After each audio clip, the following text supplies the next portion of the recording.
You're listening to the Cantina Cast, your home for thought-provoking Star Wars talk.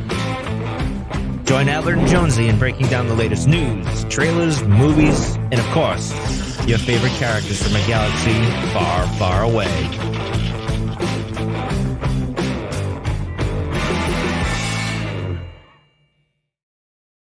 Hello, everyone, and welcome to the Cantina Cast. My name is Albert Padilla, and this is episode 395, 1 year later, Mandalorian Season 2. That's a mouthful. We decided that, I think today's the 23rd, and the final episode of the Mandalorian Season 2 ended just a few days ago last year. And we thought, why don't we come back, talk about all the episodes, kind of see how they've sat with us over the last year, and maybe kind of touch on some things that we felt were good, bad, or indifferent about those episodes. So really high-level recap, and should be a lot of fun. It was a really good time rewatching this, I'll say that. It was like, poor me, I had to sit there and watch Mandalorian Season 2. So speaking of pity parties, no, I'm kidding. Hey, Jonesy, welcome to the show. How are you doing tonight, sir? I'm doing all right, man. We're matching in red. I like this. I saw that, yeah. Well, it's Christmas time. It is. And before we go any further, I'm wearing Spider-Man. I don't think that counts. It doesn't really count. Yeah, fine. You're still a nerd. Today is the 5th anniversary of Rogue One, so felt that was appropriate that I donned the Rogue One garb. But I don't think I've seen you wear that shirt before. No, I don't buy like new shirts at all. Like rarely do I buy new shirts. Yeah, most of yours are about 20, 25 years old at least. Yeah, exactly. Like when we say they're vintage, they were actually vintage. Vintage. Yeah, I go buy a lot of them on like eBay and Facebook and pay stupid prices for shirts. But I like the vintage shirts. It's just, I don't know. So this is somebody else's. I never bought this shirt, but anyways. Sounds about right. Yeah, sounds about right. Okay, well, I don't know that we had any news. In fact, if we do, we're not going to talk about it because I didn't write anything down. So we can just jump into season of The Mandalorian. Well, so you were saying, as you kind of let us in there, that this was like punishment to make you watch this all again. Mm-hmm. So what were your initial impressions after, maybe as you started to watch the first episode, and maybe then as you got towards the end of it all, like what were your just general impressions about where you were starting from and where you went? Is it still hitting the same, getting you all in the feels, or the same disappointments or letdowns? Like, what was your overall impression as a year later after all this stuff? I really like The Mandalorian. Okay. I think it's a great TV series. I think it does a lot for the Mandalorians in general. Because outside of the Clone Wars, you don't really have much to connect with. You're outside of Boba Fett, which, we're getting a whole series of, but unless you were a Clone Wars fan, you didn't really have a lot to really kind of latch onto with the Mandalorians, unless you were part of the Legends group, right? And you read all the books and comics and that sort of thing. But watching the performances, there were so many highs, and definitely way more highs than lows. Although I think the lows bothered me more this time, having sat with this for a full year. And we'll get into that. Like, there's some things now that I'm like, I probably was pretty cool about that, a year ago, and maybe I was just kind of caught up in all the hype. And now looking back, I'm like, I don't know if I really like that or not. So we'll talk about that too. I don't want to be too controversial, but there are some things that I felt like over the last course of the year didn't really age well for me personally. Okay. But overall, I mean, my goodness, what a great freaking show. And there was a level of suspension of disbelief that I think came with it that I was very conscious of as in rewatching these recently, where, when you're doing this week to week and we're trying to break stuff down and talking about all the secrets and the Easter eggs and how it's all connected and all that, we kind of tend to look past a lot of that. And that's probably a good thing, right? I mean, that tells us we're in the moment. We're not really overthinking it. But now when you're doing this a year later and we're trying to talk about things we liked and didn't like, and, now some of that does tend to get exposed a little bit. And so it doesn't change anything for me. But if I was really being critical, I would probably be calling some of that stuff out like, that doesn't really add up, or that doesn't make any sense why that would happen. But what about you? What was your, experience in rewatching a lot of these? Well, first of all, I have to make a response to what's going on in the chat. So first of all, if you're listening to this on the podcast, we do have a live stream going on, and we do try to post this in advance. So most people are joining through YouTube. And someone said this is the only red shirt I have, and that is not true. I have another red shirt that's also Spider-Man. Thank you very much. Oh, so I just had to clarify all of that. Like, Spider-Man is my favorite Marvel character. Anyway, I had I had a very similar overall response. I really, really had a lot of fun rewatching these episodes. Now, I didn't notice as many of the lows, but probably because I was skipping through them really fast to get to the critical parts. So I skipped a lot of the, I wouldn't call it exposition, but it was a lot of the, maybe the slower moments or the down moments. But within all of that, though, there were still a lot of pieces in there where, the fan service type of things. And did that have the same type of uh, negative impact, or was it did it actually create more of a positive feeling? Those were the types of things I was curious to see how I felt about, as well as, of course, the spider episode. And actually, the one thing that really resonated with me, I remember when we were talking about season 2, and maybe this is more with Bad Batch, but a little bit with this one, was the whole concept of filler episodes.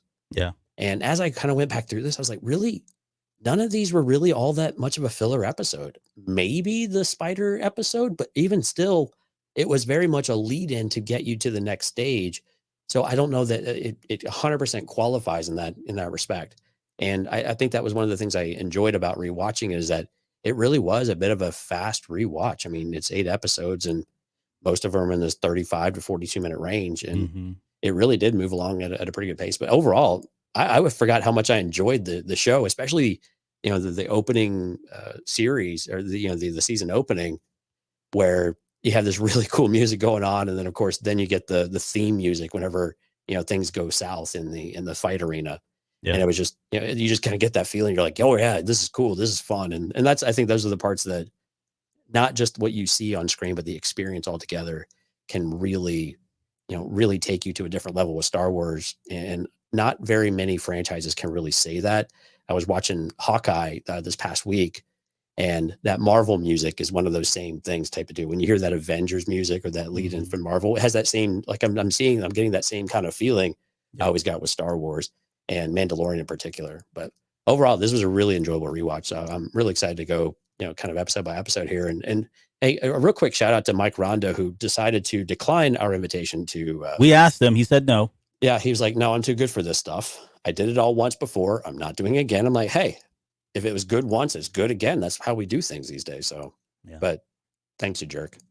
Yeah, he's here to support us for 20 minutes. So it's great. He is. He'll be out here in 20 minutes. But the cool thing is, to kind of slight him, we're actually going to steal his Mando Monday format, and we're going to do the good. We didn't tell him, but we're going to take the good, the bad, the ugly for every episode, just to kind of keep it focused, and so we're not sitting here for a 4-hour show talking about 8 episodes. So, Mike, thank you very much. Definitely keep it to 3.5. We'll try to keep it 3.5. But so that'll be the format tonight for the show. We'll go into each one of those. So before we go any further, also, we are going to do a Patreon show right after this. So if you'd like to stick around, we'll post a link in Discord. And I don't know if we can get it out on social media in time, but we will record that. The topic is going to be, it'll be the Book of Boba Fett, The Final Hype. And we were going to do that as kind of a standalone episode as part of the general releases. However, because we've not been able to get much footage from that, and there's a very good reason, we'll get into that in the Patreon show, there really wasn't a whole lot to talk about. So the episode will be primarily focused on me grilling Jonesy on questions about predictions and stuff like that. But it'll be fun. We'll talk about what we know from the 5 teaser trailers that have come out. Right. We'll talk about predictions about who's going to live, who's going to die, who's going to cameo, that kind of thing.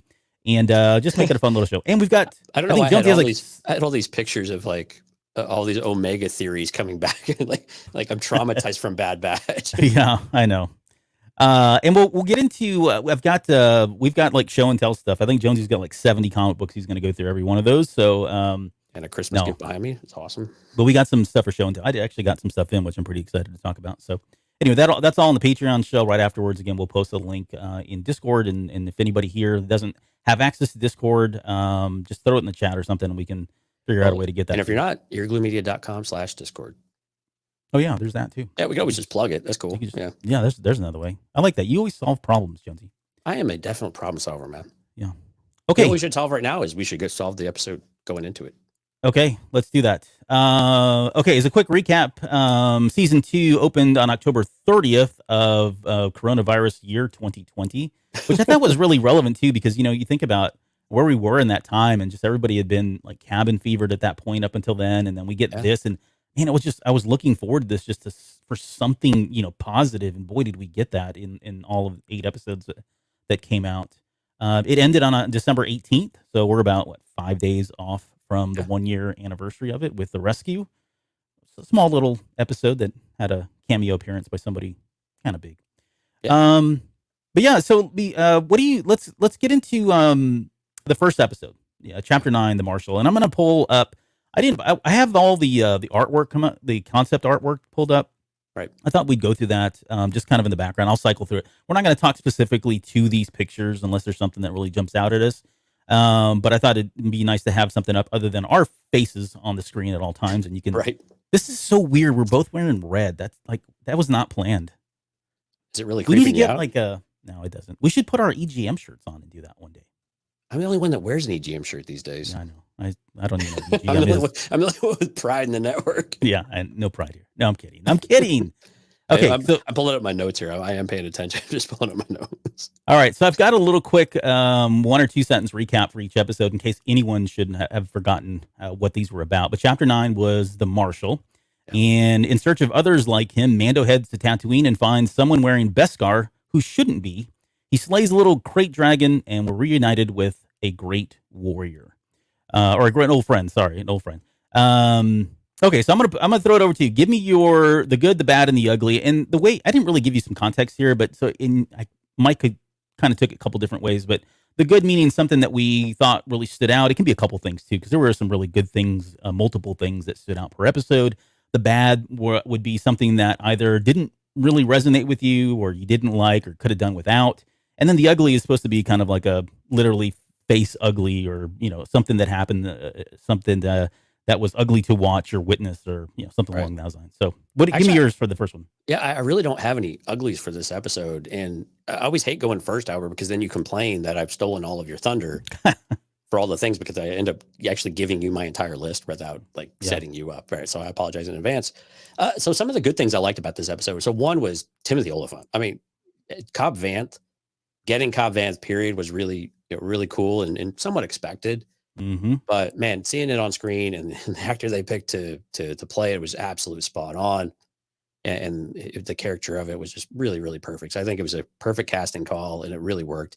Other things I really liked, I liked seeing the crate. You got it on the screen right here, and I liked seeing the crate dragon and the idea behind it. Yeah. And the thing that really caught me off guard with the crate dragon was the whole acid spewing thing. Mm-hmm. I mean, that was just brutal, and it was just so cool. And of course, then you switch to the next one, which was the next thing on my list here was the way that I liked that we went back to the Tuscans and we were communicating, and we got this a couple of times throughout the season. But I really liked that this whole sign language, and plus he can somehow emulate the the call of the Tuscans. Yeah. And the idea of that, I thought that was really, really, I thought that was really cool. Now, some of the bad parts about this, there are really a couple of things. One, this is the CGI inconsistency is prevalent right away in this episode, and it's largely the speeder bike. And we talked about it a year ago, and it's still just as relevant today, if not more, more obvious to me. And we know we're going to see this a couple of more times this season, or throughout the second season. But that was one of the things that was just bothersome. As good as the effects have been in this entire series, that was one of the shortcomings. It just seems like the shortcomings of what was it called? The Halo? Is that what it was called? Yeah, that image, the technology they used to film these background sets and all that. Yeah. Yeah, whatever was going on with how they did the speeder, it still doesn't work, and it just doesn't quite look right. It doesn't look bad, but it just doesn't quite look right. And so that still rubs me a little bit wrong. And then I think the only other thing that I would put in the bad category is the again, when Din goes into the crate dragon and comes out basically unscathed, although he's dripping with presumably what we would consider acid. Of course, maybe we kind of justified it like, well, it doesn't become acid until it's actually jettisoned or mixed with bile or whatever it might be. Mm-hmm. But again, it was the first time we started to see the invincible Beskar armor, which made the person invincible within it, which became an issue throughout the rest of the season as well. But I mean, those are really pretty minor nitpicks. I mean, and the crate dragon on top of the mountain was just unexpected and awesome. He's just the crate dragon up there just spewing acid over everything was just like, holy crap, this is brutal. Yeah. There were other good things, but those are some of my highlights. What about you? So I think, you took everything. So let's go to the next episode. No, I'm kidding. I enjoyed, so for me, the good in this episode was definitely Cobb Vanth's hair product, because if you think about it, I'm kidding. No, but seriously, like someone needs to make a hair product. Like if it can stand up Oliphant's hair on the Tatooine Sun or Vance's hair on Tatooine with that heat, I mean that is like supreme product right there. But I thought he was and all joking aside, I thought he was awesome. Like I really enjoyed his character more than I did the first time around. And yeah, the armor looked a little funky on him, and with the whole red neck thing and all that at first. But I kind of didn't even think about that until I was looking at some of the pictures. I thought that was totally intentional too, and didn't look great. Yeah. I love the fact that they picked this up off of the from a certain point of view, or sorry, not from a certain point, aftermath stories, right? We talked heavily about that when this came out. In fact, I think it was one of the things that we had predicted going into the season at some point. But that was all good stuff. But he was definitely the highlight for me, one of the highlights, if not the highlight. Like you, the Crate Dragon. I mean, just the overall feel of the story, like the way this episode kicks off. I mean, it really does a really good job of pulling you right back in, coming off of season 1. I wasn't excited about going back to Tatooine. I guess that was my only bad that I had, because I was like, crap, we're back at Tatooine again. And I know I've mentioned that it's a dead horse at this point, or a dead bantha, whatever you want to call it. Hey, you didn't pin it on me this time, so that's great. Yeah, that's true. That's very true. And I'm starting to think, okay, now we're going back to Tatooine with Book of Boba Fett. Are we going to go back to Tatooine in season 3 of The Mandalorian? God, I hope not. But that was my really only bad. I'm with you on the CGI. The one part that really stuck out for me when you talk about the speeder bikes is when Cobb Vanth kind of pulls up alongside him in his. Yeah. That just looks odd. And I don't know if it's because of the CGI or they're not, they look too big for the speeder bikes, which is another problem. It's always a problem. Like Anakin was the only one that ever looked like really kick ass on that speeder bike in, was that episode 2? Yep. Yeah. But otherwise, yeah, it's always a weird look when those guys are riding those things. But I definitely kind of feel what you were saying there with the way it looked. And then just seeing the armor again, Boba Fett's armor, and thinking, oh my gosh, there's some kind of tie-in now. Officially, we've got that out of the way. And then the last thing is just the Crate Dragon. I loved everything about that Crate Dragon, even to the part where he went down into the belly of the monster, almost literally, and blew that thing up. And it was all very predictable, and it was all very, the music, the way it kind of crescendoed at the very end as he pops out. But still, him coming out with all the electricity and everything, it was a great way to get to escape. And so I gave that a ton of credit. Yeah, it was a bit predictable, but I thought that was great too. But yeah, just getting out, and that was the way that he did it was really cool. Hey, you flashed this with Gore Koresh. Yeah. What'd you think about the Gamorreans in the arena? They still a bit underwhelming, both in size and in like skill.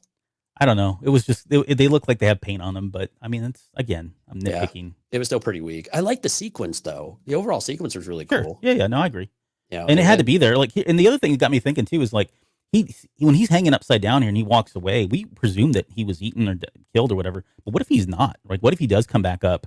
In later down the seasons, or we see him as a disfigured character. I'm not going to go down that path with you. He's lunch meat. Okay, fine. I'm just trying to.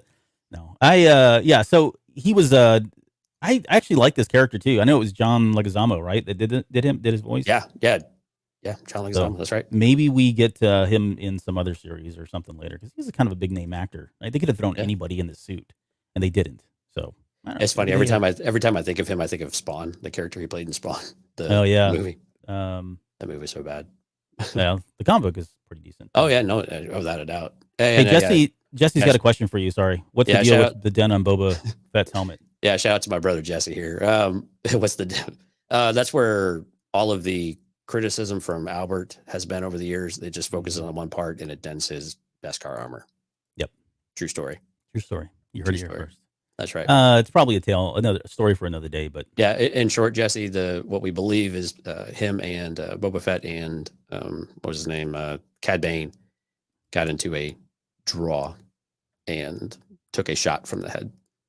So, but again, a story for another day if we actually get it told. It's not. We may actually talk about that in the Patreon episode. Oh, there you go, Jesse. It's only going to cost you a few bucks. Okay, I'm ready to move on. You ready to move on? Let's do it. Let's get to chapter 10. The Passenger. Sorry, I was trying to pull up the artwork here. So The Passenger. Everyone's favorite episode. Not people that have arachnophobia, that's for sure. Well, I think of any episode of the 16 episodes we've had of Mandalorian, without a doubt, this one probably comes at the bottom for pretty much everybody. Yeah. Or I mean, more consistently than anybody else. It's probably clearly the least favorite one. I know Ash was in here saying that she hates it. I know Stephanie hates this episode and she won't even talk about it. So do people hate it though? Because do you think it's well? And you guys feel free to chime in on the side there. Is it because of the spiders, or is it just because it's not a very interesting episode? I mean, and it could be both, honestly. But I think it's all the spiders. Yeah, I think it's interesting enough. I like the idea. I mean, it's this idea of like a horror episode, you know, mm-hmm. and I mean, what do you do when you have this swarm? What it reminded me, I mean, you and I kind of grew up with this stuff. It was like 80s horror type of movies, right? Like it reminded me of Gremlins of all things. You know, where you're just completely consumed by all these gremlins and everything. And yeah, it just doesn't seem like any way out. Yeah, exactly. I mean, granted, this was much more like a, you know, type of thing, but I don't know. But what I liked about it though was, one, we got a little bit of a glimpse of Grogu interacting with the Force besides eating the fish babies, or the frog babies, but also a little bit of a Force kind of thing. I remember we speculated a lot about if that meant anything, and at the end of the season, we know it really didn't amount to really anything. Right. But at the time, it was kind of cool. And again, you still sense that connection there. But also a couple of other things were, one, man, stage one of the Razor Crest having a really tough year, a really tough few weeks. You know, mm-hmm. It was the very first one. And I think the other thing was the idea that the New Republic, while with all of their, altruism, they still have these shortcomings of whether like what they're actually willing to get involved with, and really just how much they're actually willing to help with anything. I mean, what they did, how they left him was pretty crappy. It was just really, really crappy. Like, oh, we're going to save your life because you did a good thing, even though we don't like what you did elsewhere on the prison ship. Yeah. But you could probably fix it. And if you don't, well, you die. Cool. So yeah. It's just completely against the grain of what the characters were saying to Din in that moment. And it still rubs me the wrong way when I was rewatching it, but I really like this episode. I mean, the CGI on this one was fantastic. Yeah. Yeah, no, for sure. I mean, and feeling like you've just got like, how the hell are you going to get out of this? Your ship is a complete wreck, and it was just like one thing after another. Like as soon as you think, okay, they're going to get out, and then the giant daddy spider comes down. It's like game over. Yeah. It was great. Yeah. So wait, yeah, I know this was tough. I know what the bad is for this one on you. You do? You didn't get an elaborate repair montage.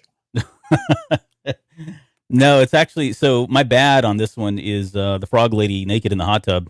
That was didn't need it. No thanks. Hard pass on that one. Whatever. You replayed that part of the episode 10 times. It's like shivering. Ooh, you don't want to know that. Like, I didn't. So let me read the while you're trying to get your breath over there. Let me read the synopsis. While flying a frog to her home planet in return for information leading to more Mandalorians, the Razor Crest becomes stranded on an icy planet filled with spiders. Okay, so my good was seeing R5D4 and then the final attack of the spiders when they were kind of creepy crawly attacking and all that. Again, the CGI was really great. I thought the suspense was good. And then being saved by the New Republic, I thought was kind of cool, although I'm with you on that. It didn't really jive or make a whole lot of sense. I already gave you my bad. I also didn't like Grogu eating the baby eggs. I was like, I mean, it was comedic, and yes, I laugh every single time, but there's just something so wrong about that. But it's so disturbing. But it is disturbing. Hilarious. But I mean, he did a good job, right? Mando did a good job of trying to stay on top of it. Like no, put his finger out in front of him. Yeah, that was great. Don't do that because he knows what's going to happen. The ugly was Pelimato's perm. I think it's one of the most horrible. Her acting is also kind of up there for me. I'm sorry. A little sketchy. Yeah. I can't get over the perm, and I get it's they're paying tribute to Ripley from Aliens, and I understand the backstory of it. But man, that perm is nasty. And also another problem that I have with this episode, he is going way too fast with that child and that speeder bike at the very beginning, and sure enough, an accident happens, and the child goes flying off the speeder bike and all that. I mean, when I first saw it, I was like, whoa, slow down, dude. You're going way too fast. There's not even seatbelts on a speeder bike. That's just not, it's irresponsible. All right, Dad. All right. But beyond that. He was like a cute little puppy. Like his ears were flapping in the wind. It was great. I loved it. I thought it was great. I laughed when actually that came on. I was like, I wish that was me. No, Lauren says, haha, I forgot about the naked frog lady. No, I did not. That's for sure. He dreams about the naked frog. I do not dream about the naked frog. I don't know. Although I'm a little concerned about this now. I like the character, and I thought it's very sweet when they reunite in the next episode or 2 episodes. Is it next episode? Yeah, it's next Yeah. episode. When they reunite, I thought it was very, very. I love that moment. It's a very sweet moment. But I like how she rerouted the droid to be able to communicate. Though I did like that part. Of it. I thought that was pretty neat. There's some and stuff yeah, we did have a question in there. Yeah, Dave Filoni was one of the pilots. He was the one that couldn't act. Where was the question? I didn't see that. Was it Ash's question? Oh yeah, there you go. Yeah. And then the other guy's done a number of other things, and we can talk about all that. I always forget his name. I do too. I feel bad too because he's actually a fairly recognizable actor. But I just remember him later on when he interviewed Grief Karga, and like Kara calls him Cardoon calls him Blue, and then the officer I think is what Grief calls him. I'm like, I just don't view these guys as police officers, but whatever. Yeah, they're more like they are more like I don't know. I was gonna say more like marshals or something, rangers. Of the New Republic. Of the New Republic. Yeah. Whoa.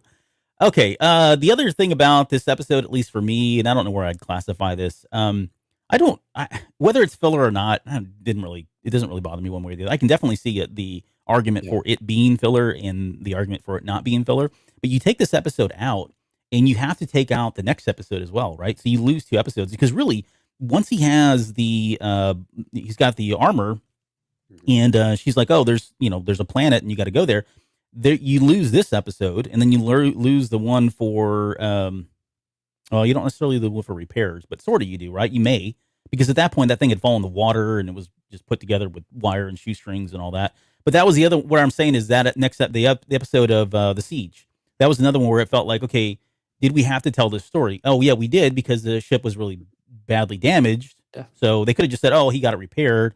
And then we go past it. But really the point of that story, not to jump ahead, was to get some tie into like the experiments and the Snoke and whatever, all the crazy bat theories that we had going on with that one. So yeah, and I think we have to put a little bit of that in perspective too. So when we were watching these week by week, I could understand why people, like why you and I think had a bit of that impression. Like it kind of does feel like but we knew it had to lead somewhere, and it did lead and get a payoff in the next episode, which I think is important to have.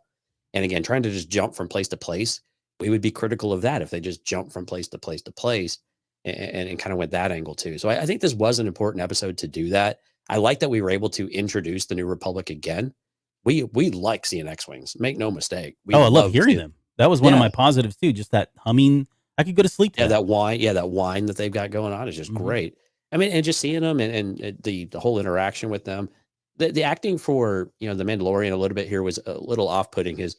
The stammering and the nervousness and the uncertainty about how to handle this. Like you would just figure he's been in this situation 100 times before and would know what to say and what to do. Oh, you're talking about when they came up and like were escorting him at one point? Yeah, they were asking for his transponder code and they wanted him to send them a ping and all that good stuff.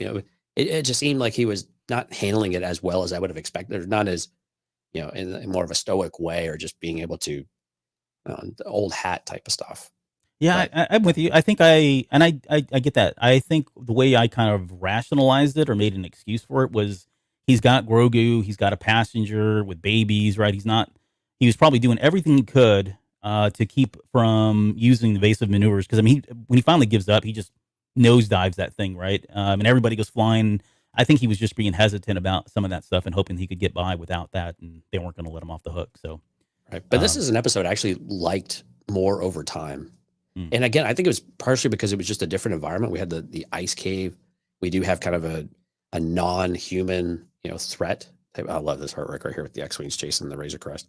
Yeah. So I like this episode. I know it kind of creeps people out, or it's a little bit weird in different ways, but I really do enjoy this episode. I thought it had a lot of suspense to it and really had that feeling of like, how the hell are they going to get out of this type of thing? And it was very much an homage to aliens and things like that, which I thought was just a lot of fun. Yeah. Speaking of creepy, there's Frog Lady. There's Peli Motto. I mean, yeah. And Dr. Mandibles was a nice name there. Yeah. And there's Grogu's lunch and dinner and breakfast.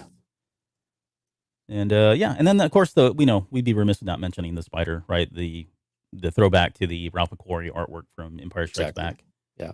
So it was all very good stuff there. But yeah, I didn't mind the episode, but I definitely see the arguments for it being boring or lackluster or even just fluff or filler. Okay, let's move into chapter 12, the siege. Mando takes a Nope, pit nope, stop for repairs. Oh, nope. what? The heiress. Is it the heirs? Oh my god, I skipped too far. Okay, chapter How 11, could the you miss heirs. Bo-Katan? I know. Let me. Do I have this right? Yeah, I have the right one up. Yeah, you got it. Mando meets up with Bo-Katan in exchange for information on where to find Jedi. He helps her and the Night Owls hijack an Imperial transport ship. It's kind of what happens. And you want to go first, or do you want me to go first on the good, bad, No, and the yeah, ugly? go ahead. Yeah, give me your Okay. thoughts.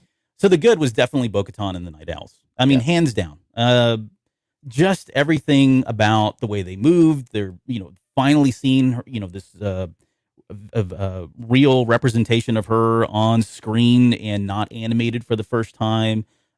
Having Katie Sackhoff play her was just Yeah, phenomenal. I mean, I thought she did an amazing job. And it really, again, when I mentioned earlier about how Mandalorian does a lot for Mandalorians on screen, this bodes well for me in a lot of ways because when you see this, you think, okay, when they get to Book of Boba Fett or when they get into season 3 more primarily, when they get to season 3, if the theory is that they're going to go to Mandalore and there is going to be some kind of a liberation and taking back of the planet, and we're going to see the war and the tribes and all that stuff. Seeing these guys in action, in live action, the way they did, both in season 1, but now in season 2, especially with the Night Owls and how they move tactically and the armor and all that, the special effects and them flying off and all of that worked really well. So I mean, it just bodes well for a very, very engaging, immersive kind of experience for the Mandalorians, which I think a lot of people really want. I know you and I personally do. So Yeah. that's all good stuff. I mean, Risk had a great point out there too. I mean, Bo-Katan really looked like the Clone Wars Bo-Katan, like every aspect. I mean, when you talk about a direct, like, how do you get this right? Look at this episode and go watch the Clone Wars. I mean, it just feels like everything about this episode was spot on, from the character, like how Katie Sack and how the others were portrayed as well, how the Night Owls in general worked, how the Mandalorians handled their business, the confidence, it was fantastic. The way that they moved together as a unit, the awkwardness of Din Djarin, like trying to work with them, and the different ideologies, I thought was really cool. But that was the best part, or one of the best parts. But yeah, right. But when you look at how they portrayed Bo-Katan in particular, when you look at Clone Wars to this episode, I don't know that you could have done a better job, especially if you go look at if you compare it with like how they did Ahsoka. I mean, this one is really kind of how you do it, just the whole look and just the way that she stood. It was just the mannerisms were just perfect, and it was really, really great. That was my hands down my favorite part of this episode, was just how they nailed it for Bo-Katan, which is a really important character for us to really have down. You get the leadership aspect, but you also get that really ruthless side of her as well. Where this is important, this is mine, and I'm going to take it, which is kind of how we view Mandalorians in general at times, right? Yeah, that's a great point. In fact, so I mentioned earlier there were some things that didn't set well with me, and you brought up Ahsoka, and that's where I'm sorry, I'm gonna be kind of, I don't want to say negative, but I'm gonna be critical, I think, when we get to that episode, because sure, to your point, the translation for Bo-Katan from animation to live action was like seamless. In fact, I think she does it feels better for whatever reason on screen than even in animation. And I felt kind of the inverse of that with Ahsoka. Right. And that's not I'm not going to dog on Rosario Dawson. That's not what it's about.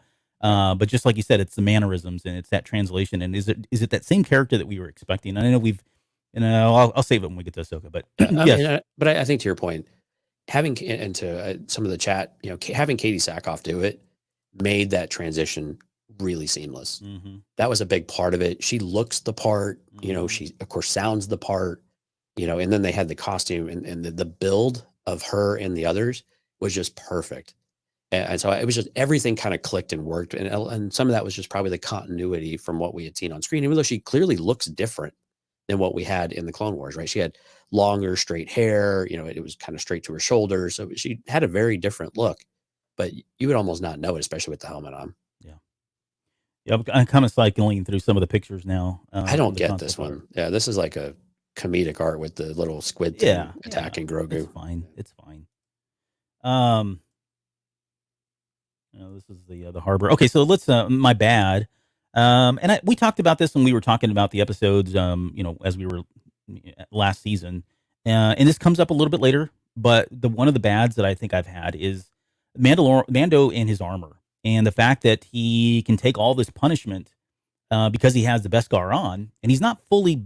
I mean, he's not completely, covered up in Beskar. It's not like full plate mail, right, where there's no, exposure to any of his skin or anything or clothing or whatever else. He does have parts in there, but yet in this episode, when he kind of takes one for the team and he rushes in and with that grenade and they're shooting him, you just don't expect him to kind of like be no big deal, right? And again, later on when we get to Tython, I think especially he's sitting there taking a lot of damage. He takes it again at the very end in the last episode of this season, but he just he's never hurt, and we never get to see that in him. And I just wish there would have been something there where he did get shot, right? Where we see that he is vulnerable and he is human, and the armor is amazing and it can protect him, but there's some weaknesses there, and he's got to be careful about that. But in this episode, he just kind of runs full on into a breath of just stormtrooper fire and doesn't have any kind of problems whatsoever outside of kind of the annoyance of it kind of pushing him back and that kind of thing. So again, probably a minor thing. They are the heroes, and we don't necessarily want to see them, suffering all the time, I guess. I think they do need to at some point. All right. They need to feel real, right? Yeah, and exactly. I think that's where you and I agree on this one. I think it's just a case where, he's got to take a hit. I mean, he can't continue to walk away just completely unscathed and basically be tired, And I think the other thing, so that was one of my kind of bads as well, but it was kind of a bad throughout the season. My other thing was it started to get wear a little thin on me with the whole everybody wants his Beskar armor. And so it became a trend. It started to become a trend here. And it wasn't until another episode or two later where I'm like, okay, we get it. Right. Your Beskar is really, really valuable and people want it and they want to steal it and you're going to have to peel it off your dead body. I get it. But it just seemed like it kept coming up like over and over and over. And then I just don't like to be force fed things like over like all the time. We get it, tell me what it is. And I get people want to do it, but fishermen trying to steal it from him and whatnot. I mean, I guess everybody is desperate for something like that, but it was now granted, it did give us an opportunity to see, the Mandalorian or the Night Owls in action, which was really, really cool. But that whole scene where they're swarming at the end there and taking the ship over. I mean, it's just the alleyway and the ships taking the ship over. Yeah, it was just. I mean, it's what you would expect from Mandalorians and just total badasses. Yeah. Okay, for the ugly, I had my the Mon Calamari sweater. I thought that was pretty ugly. I actually, so in true story, I didn't go grab it, and I should have. I actually went out and bought. Did you remember when I bought this sweater? So it went on sale at. I do. It went on sale at Amazon. Somebody had found it. Like, here's the actual sweater you can buy that Mon Calamari is wearing. So I went and bought it, and I actually bought it in 2 colors. And then I found out. Hold on, there's more to this story. Not much more, but I found it in 2 colors, and so I couldn't tell when I was looking at the Amazon art, and it was like, I don't know, $20 or something like that, $25 or whatever for the sweater. So I bought 2 of them, both in the colors that I thought was, and so they both came in, and neither one of them is the exact color that he's wearing in the episode. And so I was like, well, this sucks. So I ended up maybe you needed the coveralls to go with it. Yeah, maybe that's what it was. Maybe I just needed the head and the fake hands. But so I started doing more research because that's what I do. Right. And it turns out those are indeed the sweaters that were ordered. However, the costume designer didn't like the colors and wanted it more of a bluish aqua tone, and so she ended up dyeing that sweater for the episode a different shade of it. So I got to find the dye now so that I can dye my sweater, and then I got to get the head and the hands so I can dress up as that Mon Calamari. Does he have a name? I don't know if he has a name, but I don't know. I just liked him. I just thought he was funny. So yeah, there you go. That's that was the ugly. I thought the Imperial tactics were really stupid, but that's par for course for them. Getting sucked out of the cargo hold there, I thought was pretty kind of funny as well. So, but yeah, what about you? What did you have for ugly? The ugly was the Mon Cal repair on the ship. It was pretty rough. That was good. That was just more comedy than anything else. But yeah, I really have a whole lot of problems with this. Actually, I don't know that I really have a lot of ugly for really the most of the season. So I'll just kind of preface all of this with this. But yeah. Oh, there you go. You have an adoring fan, Albert. You are adorable. I am adorable. Thank you, Steph. I appreciate that. Okay. I think, what about, you got anything else on this one? No, yeah. Good episode overall. I really enjoyed this one. Okay. We're going to move on.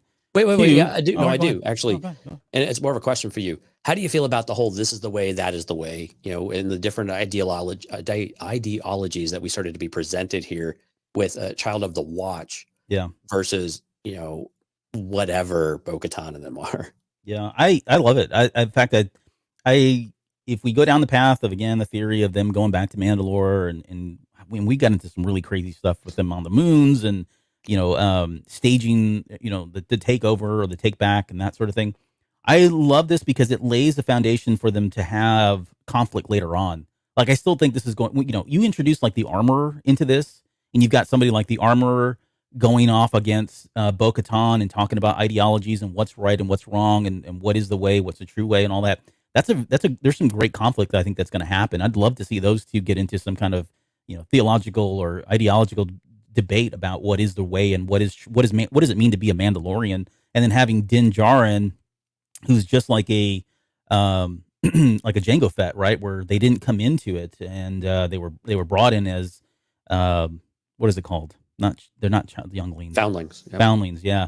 But yeah, I mean, just that whole aspect of it, right? So you've got these kind of three different ideologies in terms of what does it mean to be a Mandalorian. And I think that's at the core of what the Mandalorian series is. I think really truly believe in my heart that's what it's about, because it seems to be a reoccurring theme with Star Wars. So the short answer, I guess, is I loved it. I love the fact that they put it in there. I like that we have opposing views and opinions about what all that means, and I hope and pray that they're going to explore that a little bit more when we get to season 3 and we start giving all these different groups coming together, and who's going to reunite these, right? Where's the common thread for all of them to kind of come together, because they're going to need to in order to take back Mandalore.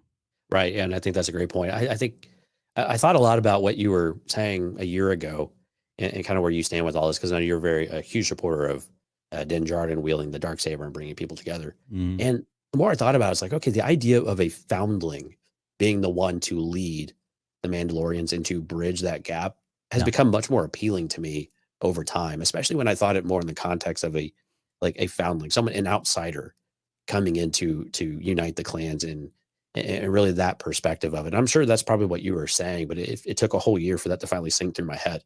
So I appreciate you being patient with me as I got there for you. You're welcome. Well, and we'll get to that too, because it comes up again. I think at the very end when we get to, with the Darksaber and how she, she's like, he's right. I can't take it back. Right. So what does that mean? Right. Okay. No, thanks for bringing that question up, because it is an important piece of it. Okay. Let's talk about the siege, which is chapter 12. Mando makes a pit stop for repairs on Navarro before heading to Corvus in search of a Jedi. There, he helps Greef and Kara rid the planet of Imperial remnants while his ship is under repair. And you start. Go ahead and give us the good, the bad, and the ugly, and I'll kind of cycle through some of these pictures while you're talking here. Yeah, so some of the bad, I was really worried this was going to be a filler episode, but and I guess it kind of was, and you landed right on it. Mm-hmm. You get the whole introduction of clone. This is really a cloning facility at a lab rather than a military installation or anything like that. Yeah, and I think that's where things started to take a turn, right? Where we're not sure exactly what the empires were, what the Imperial remnant, if you want to call it that, is really up to, and who is leading this thing. And we know that there is a new era coming. It's the first vocal. I forgot what I don't think she actually has a name, but the really cute girl that reports to Moff Gideon. I have a little crush on her. Oh, anyway, yeah. No, who you're talking. Yeah, between her and Tally, I don't know who's better. Anyway, so it's a well, you got to have one on the good side, one on the bad side. Tally. Dude, Tally's dead. She's dead. Oh, I don't want to believe this. That's your canon, not mine. Whatever. We're gonna rewrite Last Jedi just to make sure that Tally survives. Yeah. If there's any good reason, that's for the only good reason. But it introduced like the whole, Dr. Pershing makes a reappearance here. We know that Moff Gideon's alive. But yeah, I thought, and really the effects and the chase scene here was really, really cool. And actually my favorite moment from this entire episode is still the guy, the scout trooper going down the hill on his bike. Yeah. And the one that survives actually, and he like does that little skid where he's got his foot like on the ground, like they do at the motocross. Mm-hmm. And it was just that scene and the way that it was handled. Of course, he's the first one to go, and they finally got chased. But it was just a lot of fun. Now, I mean, the end of that chase scene was kind of one of my bad, and only for a bad because it was super cliche and totally expected. The Razor Crest coming out at the last minute, and they're out in the open and they have nowhere else to go. and then he starts chasing him, and the ship is bright as rain and shiny and brand new and everything after right 12. in record time. We talked about that when it came out. It's like, yeah, 4 or 5 hours later, he's got a brand new ship. So it was, again, you mentioned at the top of the show, a bit of suspension of belief in a lot of the season, and I think this is a great point of that. But and then my final like good thing was the Grogu in the school and using the Force and the interaction with the other kid to get the cookies. It still was cute and had a chuckle out of that one. There you go. It's up on the screen right now. Good. Okay, so for me, the one thing that the good for me was honestly Cara Dune. Like, as much as this was a good episode for her. I mean, put all the controversy to the side, right? I freaking love the character of Cara Dune. Like, everything about her. I love her origin. I love the way Gina Carano plays her. Her acting has gotten better, which is good. Is always a good sign, right? And she's not kind of leveled out. She was starting to get better.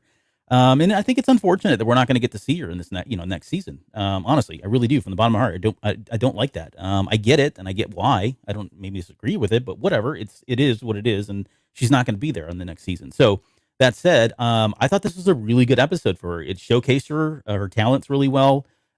She had some great moments in there, especially at the beginning. I think I had that picture up with, she meets that little ferret looking thing, that was supposed to breathe fire, but they took it out because of special effects.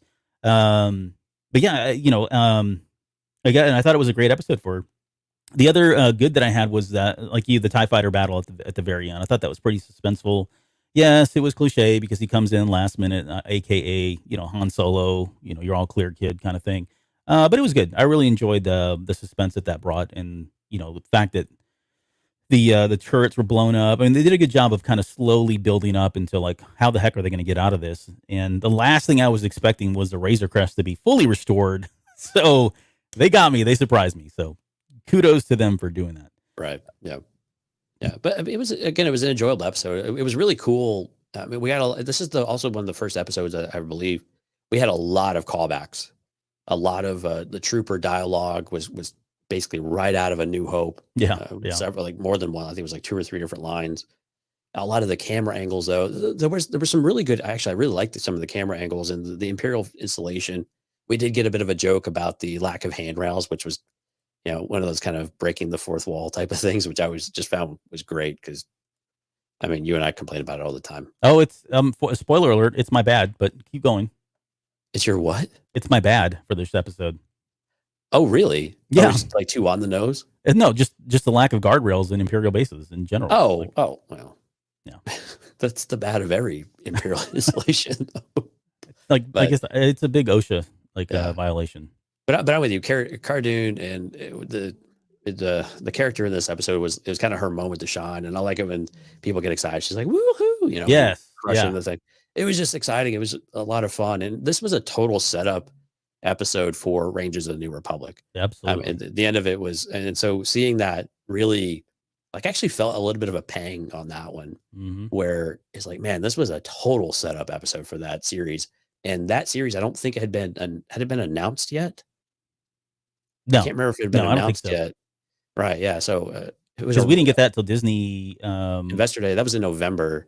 It was pretty close. Maybe. Yeah, you're right. Maybe it was. I don't. Yeah. Let me see. Keep going. I have the episode dates here somewhere. Right. Yeah. So regardless, it was in that same time frame where total setup to what we were going to be getting here, and whenever it was, and now that seems like that's going to have to take a at least a slight shift as far as the characters and where they were going to do and where they were going to go with that one. So that's a bit disappointing. November 20th was when this episode aired.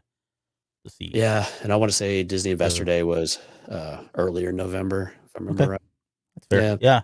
Anyway, around that time, but yeah, a little disappointing. You kind of feel that like, oh, there was a project there, and now we have no idea what's going on with this project. Yep. I didn't get to touch on it. You did a good job, but I just want to highlight for the record that yes, the whole cloning facility aspect of all of this was good stuff, and that whole dialogue about them needing that message that was apparently quote an old message, but then they find out it was only sent 3 days prior to, and how they needed another blood sample and the M count, right? Talking about midichlorians, and all this just reinforces Albert's headcanon that at the end of the day, what the Imperials are doing here is trying to figure out a way to bring back Emperor Palpatine. I don't know if it was this episode or not. I think it was a little bit later. I don't remember. I wrote it down, so we'll probably get to it here in a little bit. But there's a moment here where someone says, we're trying to bring back order to the galaxy, and I'm paraphrasing, right? And if you think about it from the Imperial perspective, that is what order is, right? The order is the reestablishment of the Empire, putting everything back the way it was, getting rid of the vacuum that's been created on all kinds of levels that we've probably beat to death here on the show as well. So again, all that kind of reinforces all that for me. So I'm glad that we actually had this, and it can feel like filler, like I said, because they didn't have to come here. They could have just said, "Oh, he got the ship repaired," and we would have just accepted that, right? But they did, and this is the primary reason I think for this and for the launching of Rangers of the New Republic as well. Right, So, but again, I think this is where if you're going to have an episode that is kind of filler, it's important to have things in there that you can still go back to and say these are important moments to remember, or that these are things we're going to build on later. They put they sprinkle the seeds there of what we're going to see. So there's a reason and a purpose that they're in this place at this time, and it does have value. It's not complete filler where it's an absolute side quest, right? That has no interaction with the main quest stream, right? For RPG players like you and me. I mean, that type of thing is important for us to say, okay, what's a good use of our time, within a really condensed series, 8 episodes. We really we have to start somewhere. We have to get there, and we have a lot of ground to make up to this season here. So, but yeah, when I went back and looked, I was like, man, I may have felt like filler on a couple of these episodes earlier, like when we did this before. But when I look and compared to like Bad Batch, I'm like, well, Bad Batch probably had a lot more filler than this one did, but they had a lot more episodes too. Yeah, no, that's right. And I think we've talked about that too, where there seems to be this ratio, right? You're going to have X amount of core episodes, you're going to have some quote filler episodes, and then you're going to have episodes that are just kind of like in between. But yeah, it's a numbers thing. Okay, and then the ugly. For me on this one, this was Grogu throwing up and the piss poor job that Mando does to clean it up. Like he literally, like if you ask a kid to go clean something up and you hand them a paper towel, they just kind of just do that kind of thing. Yeah, exactly. Like, no, dude, come on. That's not how you clean vomit off a kid, right? You've got to get the wipes. You got to get that off there. Give him a break. It's the first time he's been around it. I know. New dad kind of problems, but what about you? What was your ugly? Well, no, I mean, and actually, I didn't really have an ugly on this episode, but one of my favorite comedic moments was Grogu, like basically the roller coaster ride. Right? Yeah. His hands above his head. And, yeah. Whee! It still cracks me up. Yeah, it was good stuff. Oh, one of my least favorite character in this series continues to be the Mythrol, and I just don't. The comedic element just really isn't there for me. I think there were one or two in this one where I kind of got a little bit of a chuckle, but yeah, he did better in this one than he did in the very first episode of season 1. But agreed, absolutely agree. Yeah, it worked a little bit better. But the way that they interacted and treated him, and I'm going to take I'll take 30 years off of your. I'm like, come on, it's just it didn't hit that right note for me, so it was still a bit forced. But so if I'm going to complain about something, I'll complain about that, I guess. That's fine. Yep. Horatio Sanz. All right. Let's move now to Chapter 13, The Jedi. On a forest planet of Corvus, Mando teams up with one legendary and former Jedi, Ahsoka Tano, to liberate a small village and gather information Tano needs to find Grand Admiral Thrawn. All right. And why don't you rip the Band-Aid off for us? Well, no, I'm not. Again, I don't want to sit here and trash Ahsoka. I don't think it's true. We don't. Again, I'm not going to. I'm going to be critical. I'm going to be. I'll be sensitive about it too. There were things about her portrayal that didn't connect with me, and I think I was probably more lenient when we first covered this episode because I was just caught up in the moment. It was Ahsoka. I know Rosario Dawson was getting a lot of crap just for being Rosario Dawson. Which I didn't think was fair for the character itself. And so I was trying to separate those, right, and kind of compartmentalize those in some way that as much as I possibly could. But now, going back and watching this, I would say that for me, the look of Ahsoka Tano is sort of there. Like, I mean, you look at the artwork here and that makes sense, right? But I don't like her, the Torgudas, like, they're not called Leku. Do they call them Leku as well? I forget now. I think they are like. I think they're technically like, yeah, but head tails, yeah. Sure. Okay, so Hopefully that's not offensive. I don't know. Well, I mean, yeah, to Yeah, agree to- her whole, yeah. but yeah, that whole piece of it, right? You look at, and I went back and as part of this, homework, I went back and watched the way she looked in the Clone Wars, especially the last season of that, and the way we see her at the end of Rebels in that final piece where she's standing there with the staff, looking like Gandalf the Grey, and it's not the same, and that is a little offsetting for me. That on top of the way she moved, I think at times was a little odd. The Ahsoka Tano that we got in the Clone Wars, she fought a little bit lower to the ground. Again, I'm being really critical now here about some of these things, but so I don't know if the fighting was just, if maybe she adopted some new fighting stance or something, right? I could probably write that off as being an excuse for it, but it just didn't translate really well.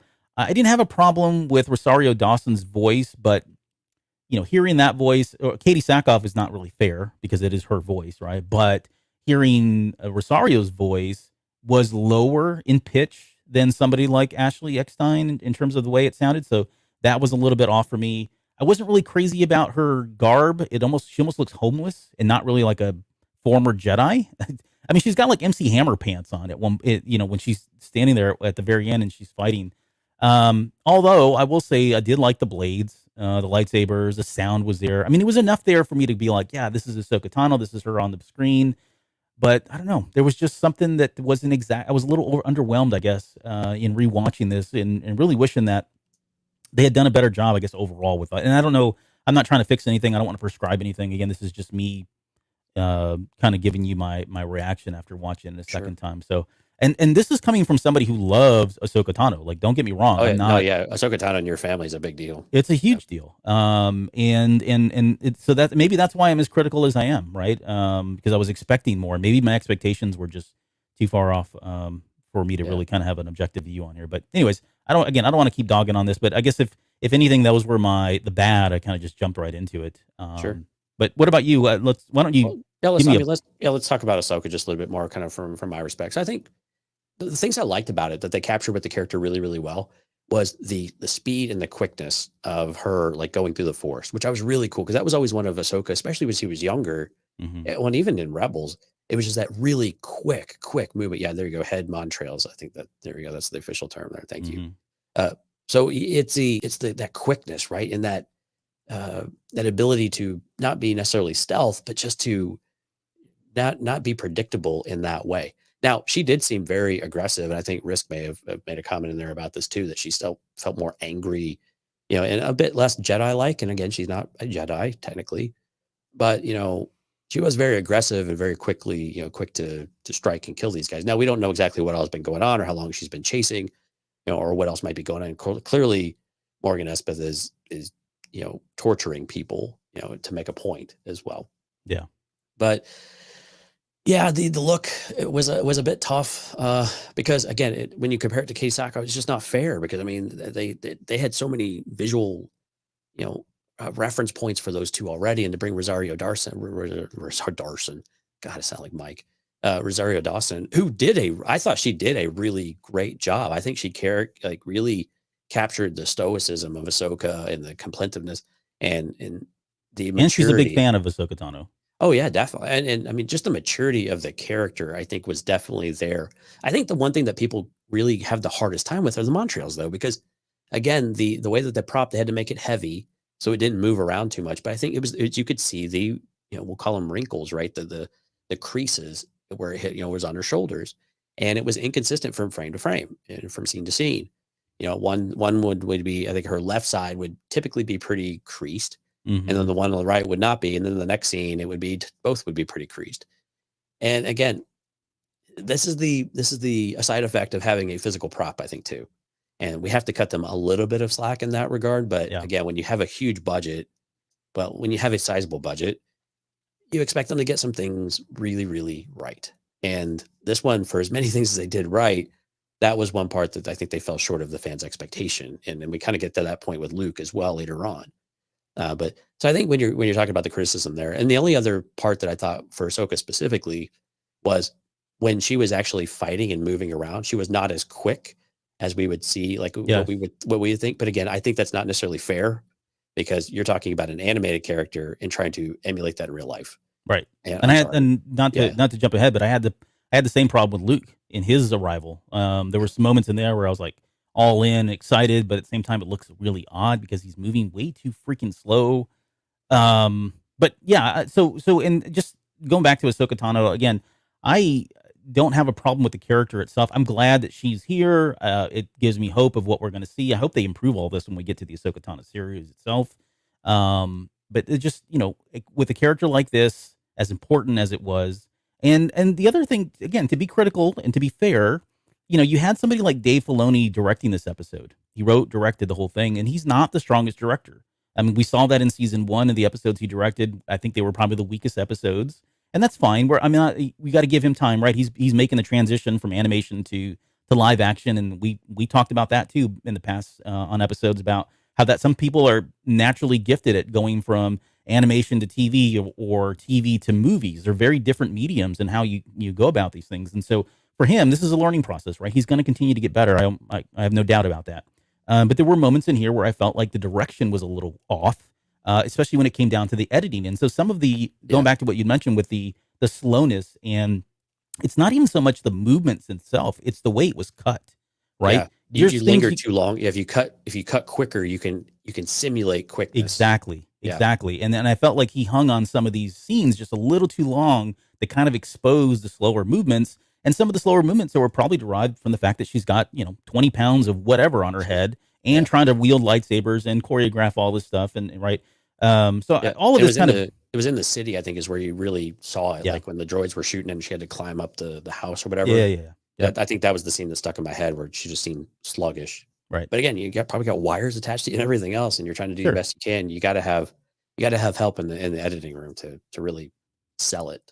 Yeah. So I guess where I was going with that is there's probably some feedback there for Dave, not feedback, but there's probably some criticism there for Dave Filoni and just the way it was edited. And you ever respond to your letter that you wrote him? No. I wrote a stern letter to him. No, I did not. Stop it. I wouldn't do that. I would, but I did not do that. The one thing I think on the positive side they did capture for Ahsoka is when she is battling and when she's fighting Morgan Espa, is that she does the stand in place flip, which I was not expecting them to be able to pull that off. And I thought that was a very, very Ahsoka move. 100%. Yeah. Right there. And they did capture that really, really well. So I think overall, I mean, more positive than negative with Ahsoka. And again, it really got us excited. I mean, because you can't help but get excited for Ahsoka because she's such a cool character. And we know where this is going. She's hunting for Thrawn, right? This is a total setup for the Ahsoka series. We have all these ideas about what this means for Ezra and for everything else. And now with the way that the Thrawn books have finished up, there's even more questions you can start to ask yourself with where all of that is actually going and what we might get with Ahsoka. So again, over time, we revisit this so much later, and we've got other material to try to merge it with. Yeah. And the picture becomes much different about where this is all going, which is really exciting. And this is why it's fun to kind of look back and see where we were and where we're at now with some of this. So what other aspects of this episode, or was that pretty much the... Oh, no, I've got some good. I mean, I started off on the bad because we talked about it, but the good for me it was a mix of good and bad, I think. Sure. Yeah. But I think one of the really good things was we did get Grogu's name officially from this episode. We got some background about him being trained by many masters over the years and that he was taken from the Jedi Temple.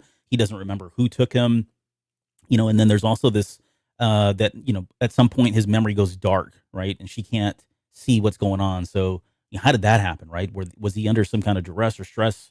Was he imprisoned? And this is, as part of how they imprisoned him, was causing, there's a lot of things that kind of stem from all of that. And where they get explained, I don't know yet, right? I don't know if this is, I know there's people like Rondo out there who don't want Grogu back. There's people that feel like he's a tether and he was just kind of a step along the path of what the Mandalorian's trying to do. But I think he does play into this at some point, and you got to hold Mando at his word when he says, "I'll see you again," or "I'll be back," or whatever the heck that is. That line at the very end there of that last episode. So I think he will come back. I like the fact that we got that background for him. I thought it was important. Even if we may never see him again. But then also just the announcing or the mention of Grand Admiral Thrawn, right? We were anticipating that was going to be part of this series or where this was going. And that was a solid confirmation. You look at the Ahsoka series coming up. It looks like that's starting to play out as that's going to be kind of their primary aspect and what they're going for. So there was, again, another episode where I felt like there were some things that were laid down as kind of springboarding into other series and stories and threads that they want to do. And that tells me that they've got a vision, right? Filoni and Favreau have a vision. They know where more or less where the story is going, and they're kind of putting pieces in here so that you can kind of tie it all back together, which is what we would expect from a Dave Filoni verse, right? He's done that in every one of the series that he's ever had a hand in. So this is not uncommon for him. So it is kind of his telltale sign here. Yeah, definitely. The planning and direction, I think, it's usually never really in question. I think you pointed out, particularly well with Filoni and what he did with Clone Wars and what he did with Rebels and where he took them and where they were supposed to go. And yeah, but I'm with you. I think this was great to get a little bit of backstory on Grogu, and actually, what we see some of this stuff playing out in the next episode with the tragedy too. So Ahsoka starts laying the groundwork for Grogu about where he's at. He's afraid. He's and she's worried about anger and what all that can mean, right? And she's seen it before. We get an Anakin reference, and again, we know some of the things that she's already experienced with Anakin in Rebels and kind of that experience. So to have that play out in really obvious, I mean, just very overt ways in the next episode really gave a lot more weight to what she was trying to say. Now, again, why? And I think Dan Jardin had a great line here of like, what do you mean you won't train him? If he's afraid, he needs to learn how to control this stuff so that he can do it. Whereas she's on the other side of the fence, like, no, if he doesn't get trained, then eventually his abilities will fade, which I think was one of the first times we had really heard of abilities fading in the Force, right? Now we're getting more exposure to that in some other media now, but that was also an interesting concept that, if you just don't do anything with it, then you'll just be a regular person, I guess, or a regular being. I just thought that was very interesting, but I like that we get to see some of Grogu's power coming up here, and some of the things that she was worried about are definitely a very real thing. Yeah, they did a good job of kind of hinting that there is a dark side to him, and that needs to be squelched or controlled in some way. And maybe we see more of that later on. But yeah, now here's a great question. So on the so from Ash, the Anakin reference, do you think she knows Anakin has been redeemed at this point?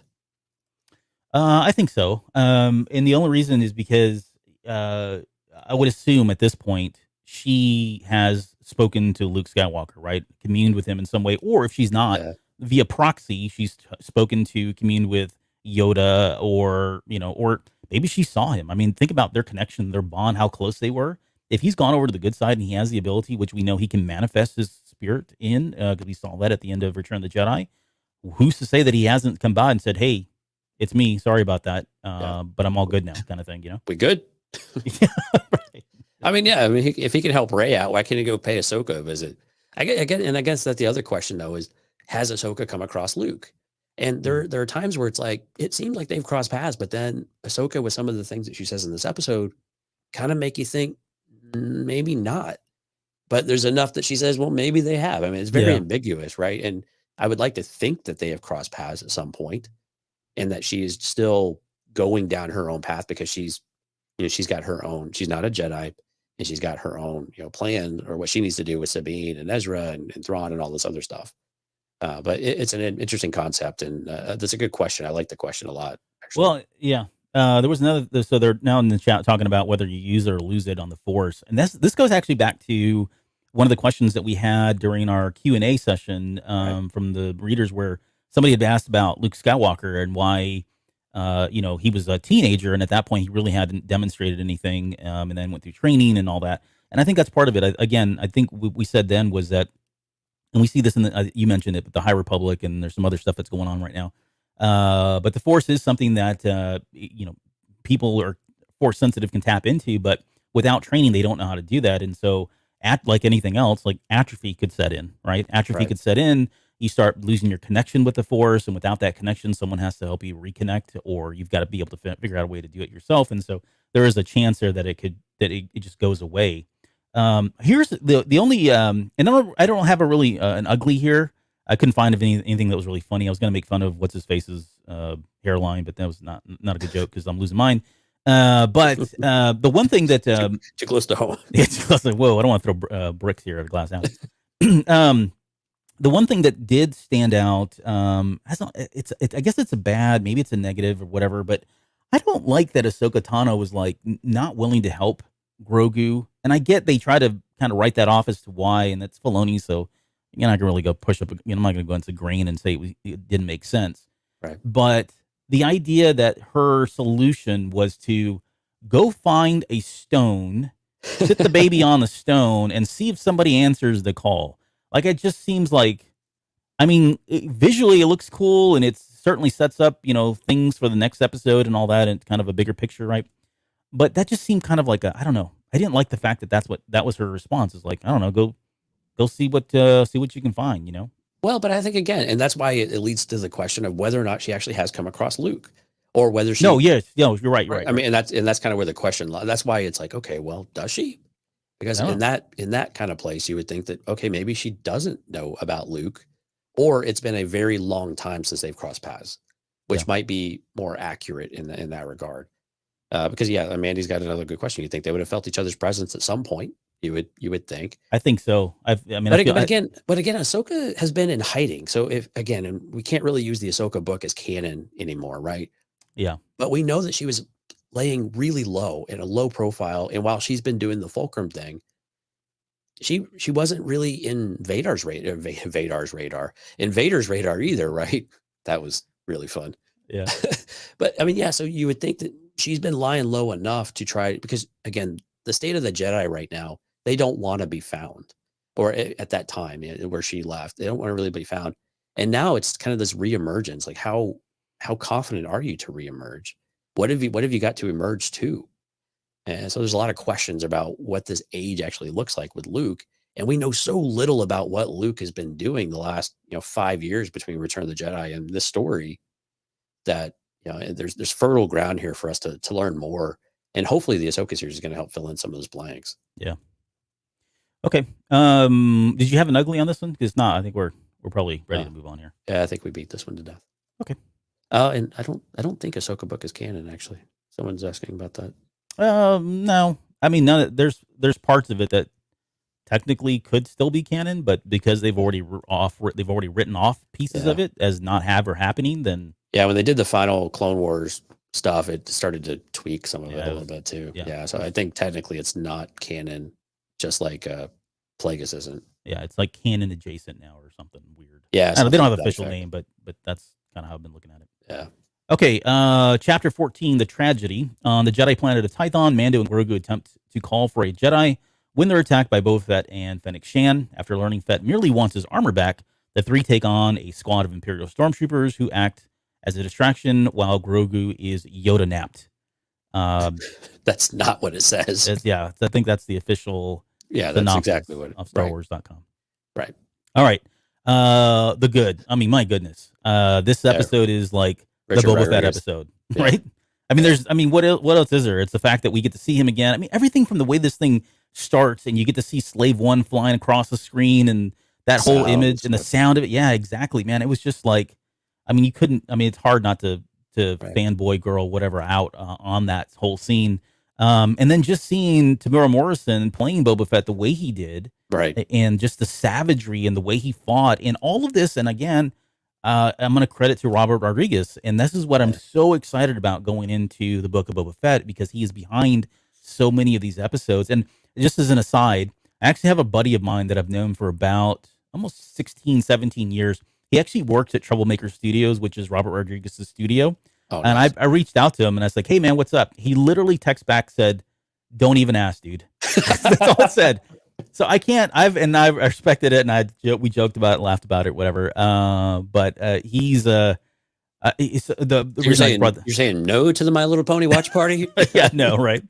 So he's tight-lipped about it, but this whole series has been really tight-lipped. But so going back to take it back to Mando, I enjoyed just the direction of Robert Rodriguez. There's so many. We talked about this too. There's so many shots and angles, and the editing and all of that is right out of what he's always done. And so if you've never seen his work and you enjoyed this episode in terms of how it was cut and produced and released, go back and watch some of those episodes. And there's just all these telltale what do you call them? Signature shots and movements with the camera and all that. So, but yeah, this was definitely the highlight. Was certainly Boba Fett coming back, and and it was cool seeing Fennec Shand in action too. I mean, having her, having her kind of do her thing, I thought was great, and having her back and explaining how she lived, and seeing her little insides of her belly. Yeah, it's interesting. She's got it's not a 6-pack. I guess it's more of like a 6-gear or a 6-piston. I don't know what you would call that. I wonder what her gear differential is. The other ratios. Yeah. But yeah. So what about you? Was it? I mean, besides the obvious, Boba Fett. Yeah. I mean, the armor too. Getting to see the armor again. Yeah, and we saw the dark troopers. Kind of officially in action, although it was limited and really not doing much. But we saw the dark troopers in action, which was really pretty cool.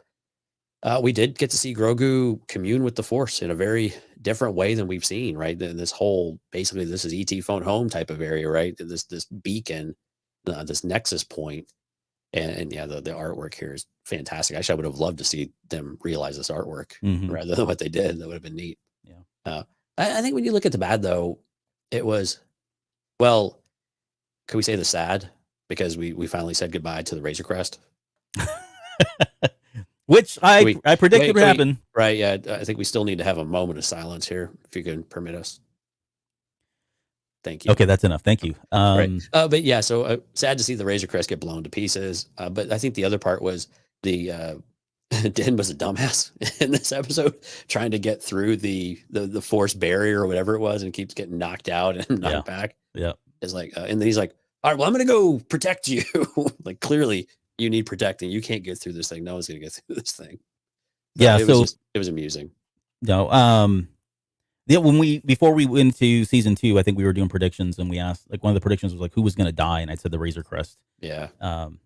And yeah, so that's my legacy. I'll never get anything right again, but I did have that one. So I just want to make sure that is on record. As far as the bad goes for me, I didn't really have a lot of bad from this episode, honestly. I thought it was good end to end.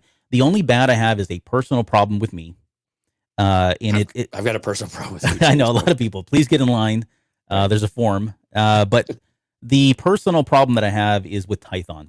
And this stems from my love of the Old Republic and specifically SWTOR, where I've been to Tython. I know it back and forwards. I know where everything is in Tython. And this does not look like Tython. And I'm not the idea that it's actually been mentioned and now canon is not lost on me. I love the fact that it's now canon officially. It's been a few thousand years though, right? Yeah, whatever. But all right, but yeah, this doesn't even like the landscape doesn't really even kind of look like Tython. This looks like California. Which, by the way, did they ever edit out the helicopter in the background on this episode? I forgot to look. Oh yeah, I forgot to look too. There's at one point when it released, there was a helicopter you could see kind of in the background. I think they've already rubbed I'm sure they painted it out. Yeah. Anyways, but that minor, right? Minor hiccup. There's aspects of this terrain that is similar to Tython, though. It's got grass. There's rocks. and there are hills and mountainous shit type of things. Yeah, and I mean, there were no structures or anything though, which I think was disappointing. But yeah. I mean, I guess maybe it's on. This is like maybe South Tython. I mean, right? It could be just as dynamic as Tatooine is. You don't know. True. Yeah, but I do know. It's pretty dynamic depending where you're at. It's not all sand. I just wish. Okay, so for clarification, I just wish we would have gotten when she was like, "Oh, put him on a rock." I didn't really think it was going to be a rock, and it really was just a rock. It's very smooth. Yeah, but there were no other kind of like I agree relics or fallen Jedi temples. Should have been remnants of something, right? Yeah, something, right? Exactly. Not just this. No, I'm in 100% agree with you. It was definitely a letdown because I'm going to Tython. Like there should be something of the legacy of the Jedi at Tython, right? Yeah. There should be the legacy of something having been there rather than just the peak of a very small hill, and that's about it with a few rocks and a nice smooth stone and some, basically some rune writings. Yeah. And what's not clear to me now too with this episode was, okay, now we got Tython officially announced, but then when you look at, the sequel trilogy, they mention Ahsoka as being like the start of where the Jedi began, right? The first temple, yeah. Yeah, the first temple. And the first temple in Legends was not on Ahsoka because there was no such thing. It was here on Tython. So there's, and that's fine. I mean, it's not a big deal. It's the whole Korriban, Morriban kind of thing where which one was real there's- now. Right. There's still ways they could fuse all of Sure. that, but Yeah, they we can fuse won't all we don't get into a pure speculation episode right now. But yeah, but I agree. I wish there was more to it. It was pretty bland. What about the so the ugly for me was the look on Mando's face when the Razor Crest was destroyed. He was You think about crying it. on the inside. Yeah, Yeah, well, it's funny because he was wearing a helmet. Yep. he just turns and looks, and his helmet is all you see. But that was Right. a joke. But you could like almost see the tear underneath it. yeah, you could see it. Just one. What about you? Did you have an ugly on this one? I really didn't. I love this episode. It was just so, it was so good, and I like the dialogue on this episode too of with Boba, and what it, what the armor meant, and some Yeah, of the generations. And again, we get a lot of armor references throughout the season, but I like it when we get these types of things, like the what Bo-Katan would say about the history and the legacy of her armor, and the idea of the foundlings, and that Jango was a foundling, and those types of things, and the chain code, and getting a little bit of an idea what the hell the chain code really looks like. And, Right. and apparently they've coded Boba Fett's armor, although it seems to matter a jack zero when it comes to like there's no security on the armor or anything like Yeah, that. anybody can wear it. Yeah. Right. But it was cool. I mean, and Boba Fett, I have to call BS with Boba Fett though for a moment here. So when he is targeting the two ships, right, Oh, with yeah, the missile, actually, he is definitely targeting the one on the right. He's just being a smart ass on the one on the Mhm. left. So Yep. yeah. All right, Boba, I got you. Sure, Boba. Yeah, that's your sense of humor. I get it. Yeah. Although it was funny, I did laugh. Was this? I Nope. forgot this was in there too. The very end there, where he's Oh going, yeah, it touches is. the dark side, I guess, if you will, right? Yeah. This is the. I mean, yeah, and this is the scene. Yeah, so they've got Grogu, and they, what's his name? Moff Gideon goes in there to check on the baby, and Grogu is tossing some stormtroopers around like they Yep. are nothing. Yeah, and And I that- think we learned that he gets exhausted. If not this episode, then the next one. But Well, yeah, I know we've seen this. Yeah, you get so sleepy. Yeah, I mean, Yeah. it's we've seen that before, right? When he healed yes, the others, he Mhm. would pass out. Pass So out. it's very exhausting for him. He can't channel the force for long periods of time. And he is, man, these guys are like rag dolls. It's great. I love it. Yep. But yeah, you definitely, all the things that Ahsoka was telling us the episode before all came to fruition right here. And he's angry, he's scared, and he's not going to have any of it. And then he sees the Darksaber and he's like, oh, snap. Yep. Yeah. And, Okay. but then we have the cutest baby shackles ever at the I very know. end. Like what sick person But made they're these so- shackles But for they're babies? but he's probably like, they're so cute. There's probably like some war with the Babu freaks of the universe, and they were made for them, and so they just repurposed them for. Maybe For Babu Grogu. Freak was the one who did it. Yep. Okay. We're gonna move on to chapter 15, the Believer, because we only got 2 more left here. 2 more hours. Yeah, episodes. hour number 3. Let's see. The Believer. Mando enlists the help of a convict in order to infiltrate an Imperial base to learn the location of Moff Gideon's ship where Grogu is being held captive.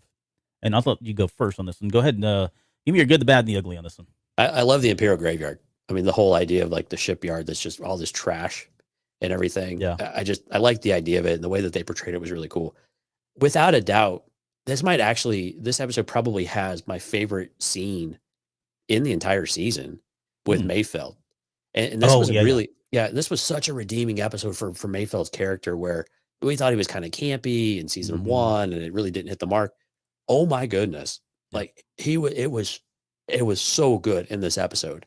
You really finally got to feel the emotion of the character, and like where he came from and what his experiences were. And that scene of him and I forgot the guy's name. Oh, crumbs. I can't remember the Imperial officer's name that he's sitting across the table from. Yeah. No, I don't have it written down, but Yeah, and of course we get a helmet listed and jarred in here too. But just that scene right there of it was just so powerful and just so much tension in it. And it was without a doubt my favorite scene, I think, in the entire season. And I mean, it was not good. It's like great.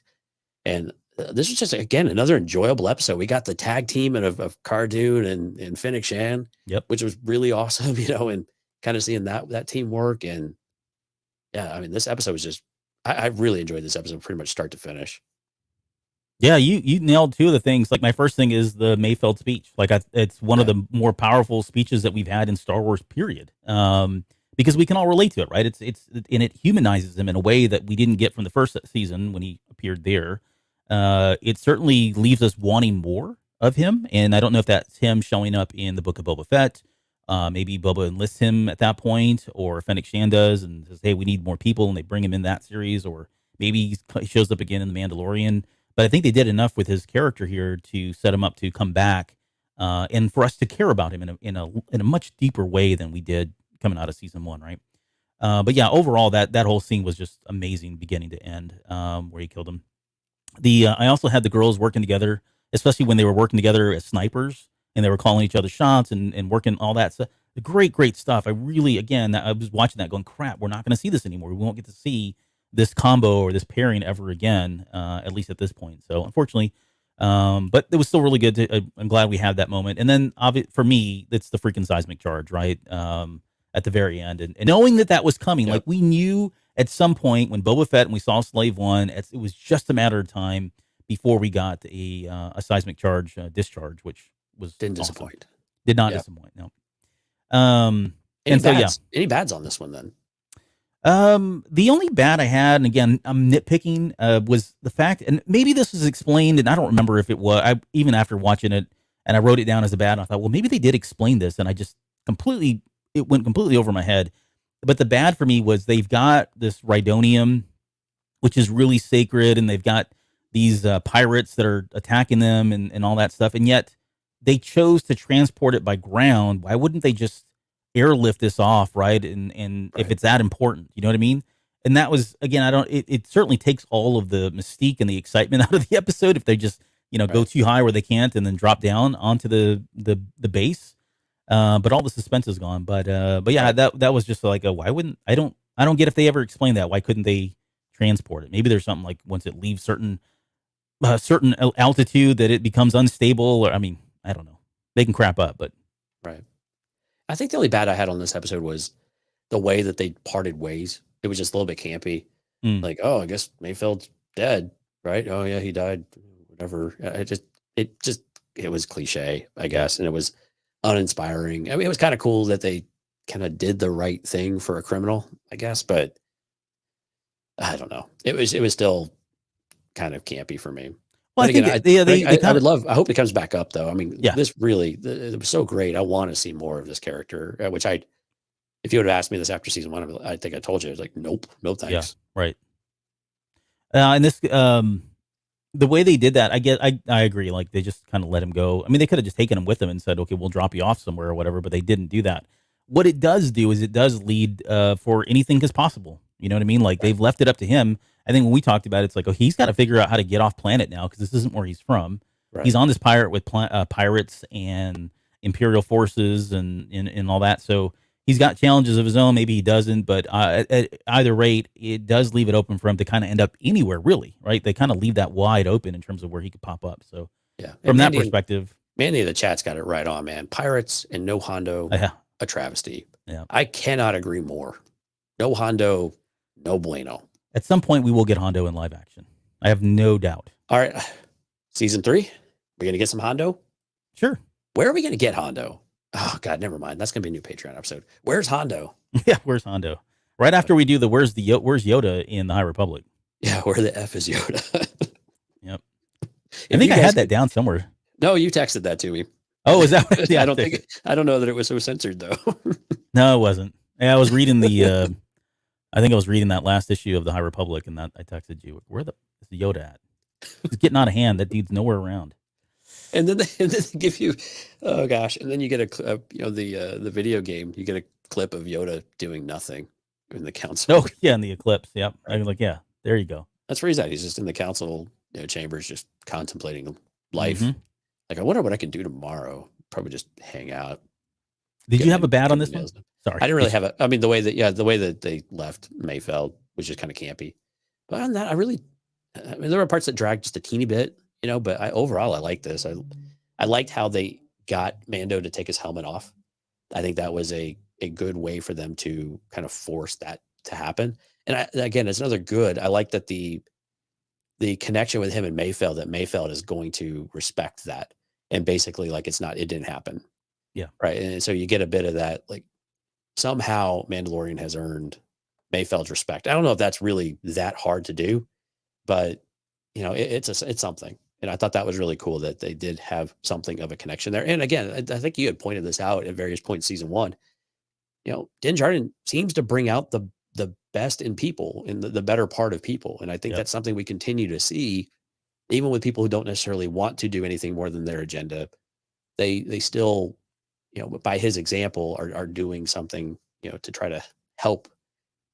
Maybe not the greater good, but we're going in this direction to try to accomplish something more or less positive. Yeah. Right. He demonstrates very quiet leadership skills. And, again, going back to that whole theory about reuniting the clans of Mandalore and bringing in people that are not Mandalorian to help out and assist and taking back Mandalore itself. I mean, his character is one that they're kind of pitching him as the person that can reunite everybody, because he keeps seeing the good in people, and he's making friends and allies, and everybody likes him, all that. I think all that is good for his character. And I think it's probably playing into a lot of that, hopefully at some point. So, I want to highlight, Tawan said Hondo will show up when Ezra shows up, which I think is awesome. Yeah, that's probably true, because you can't have one without the other. So maybe in Ahsoka is where we see him next. Or Twan and I have seen Hondo in person. So that's right, Galaxy's Edge. Yeah, I know a handful of other folks in the chat probably have too, but not me. Twan's my boy. So okay, ugly. I had one ugly, and it was Mayfield's uniform that he steals off the Imperial driver. He said it reeks and the gloves were wet. So gross. Like, that's awesome. But that's total Mayfield, man. Yeah, I love it. There was a period in my life where I was I did a lot of acting and dancing and costume characters and all that. And one of the things that we used to do is wear these costumes, and they were like, this is at a theme park. It was like in Texas, so you imagine how hot it would get. And so we'd have shifts. And so that guy that was always in front of me for whatever reason, when he was coming off shift, and then I had to put on that same costume, I knew exactly what it's talking. It stinks. It's wet. It sticks to you. It's still warm. It's like the most disgusting feeling ever, knowing that you've got somebody else's skin urine all over you, right? These were the days before Febreze, so before. I mean, you could spray some Lysol on there or whatever, and that was that killed the smell. But just breathing in fumes at that point. It was just not a good job. So had a lot of fun, but yeah. Anyways, I totally relate with the wet costume and putting that on. It's disgusting. Right. All right. Let's get to it.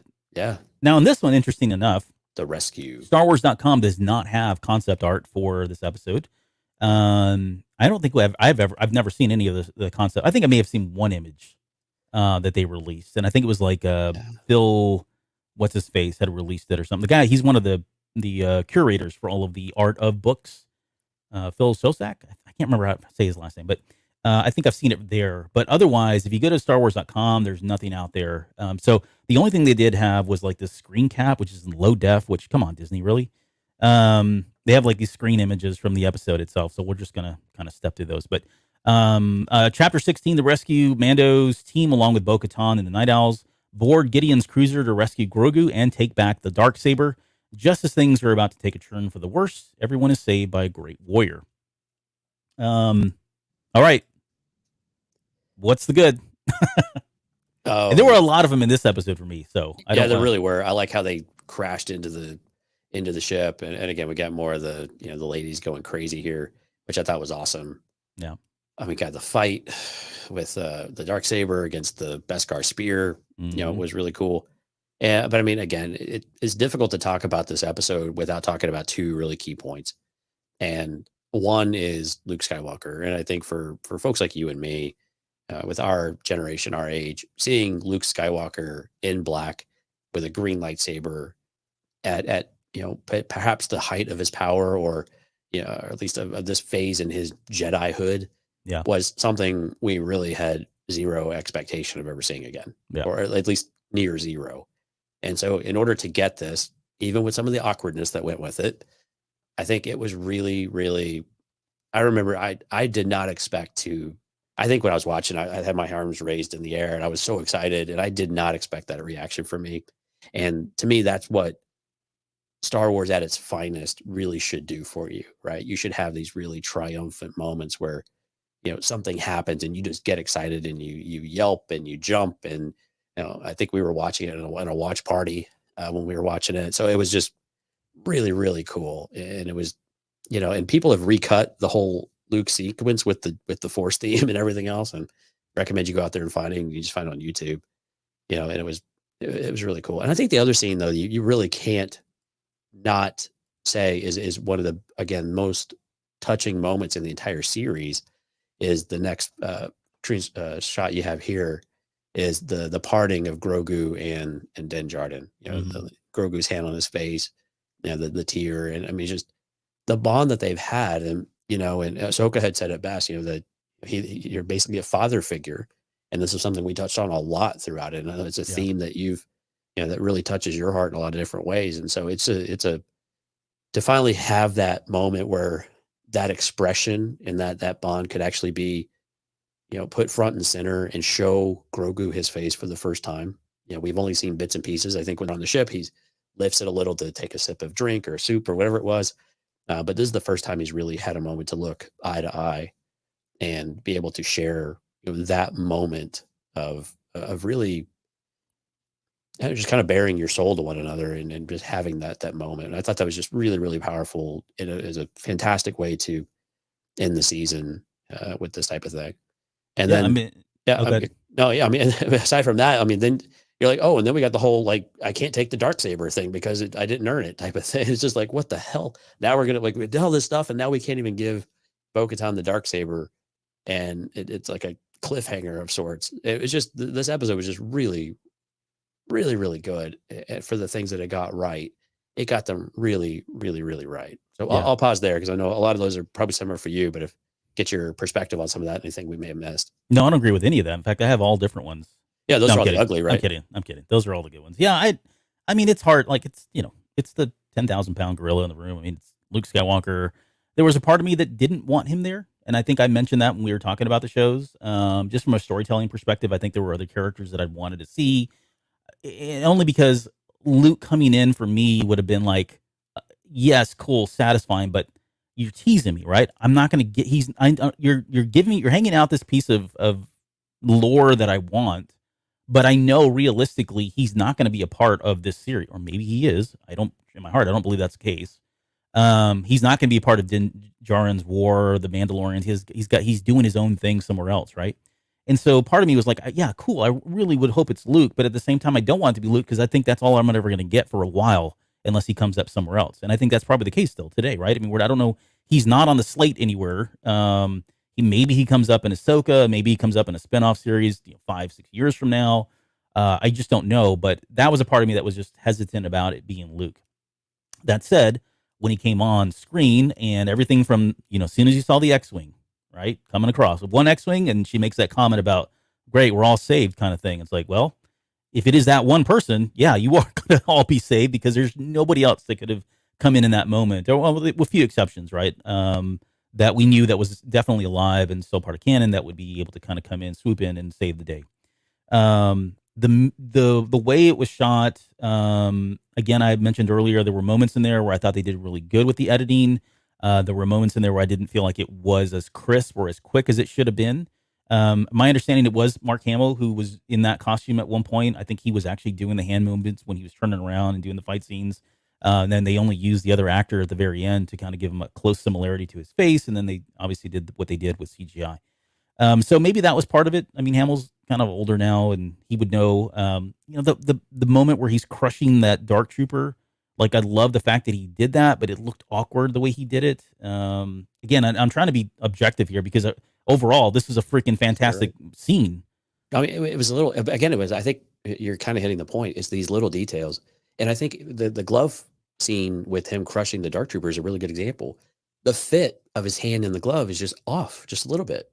And we see this a couple of different times too. It's just not like it was in the movie where it was this really nice snug fit, especially around the fingertips. And we've all worn gloves. We know how awkward gloves can look on your hand. Sometimes they fit really, really well. And sometimes they're like, I've got little, squishy fingers on the end of it or something. And it seemed more like the squishy finger end. This is really technical stuff here. I know.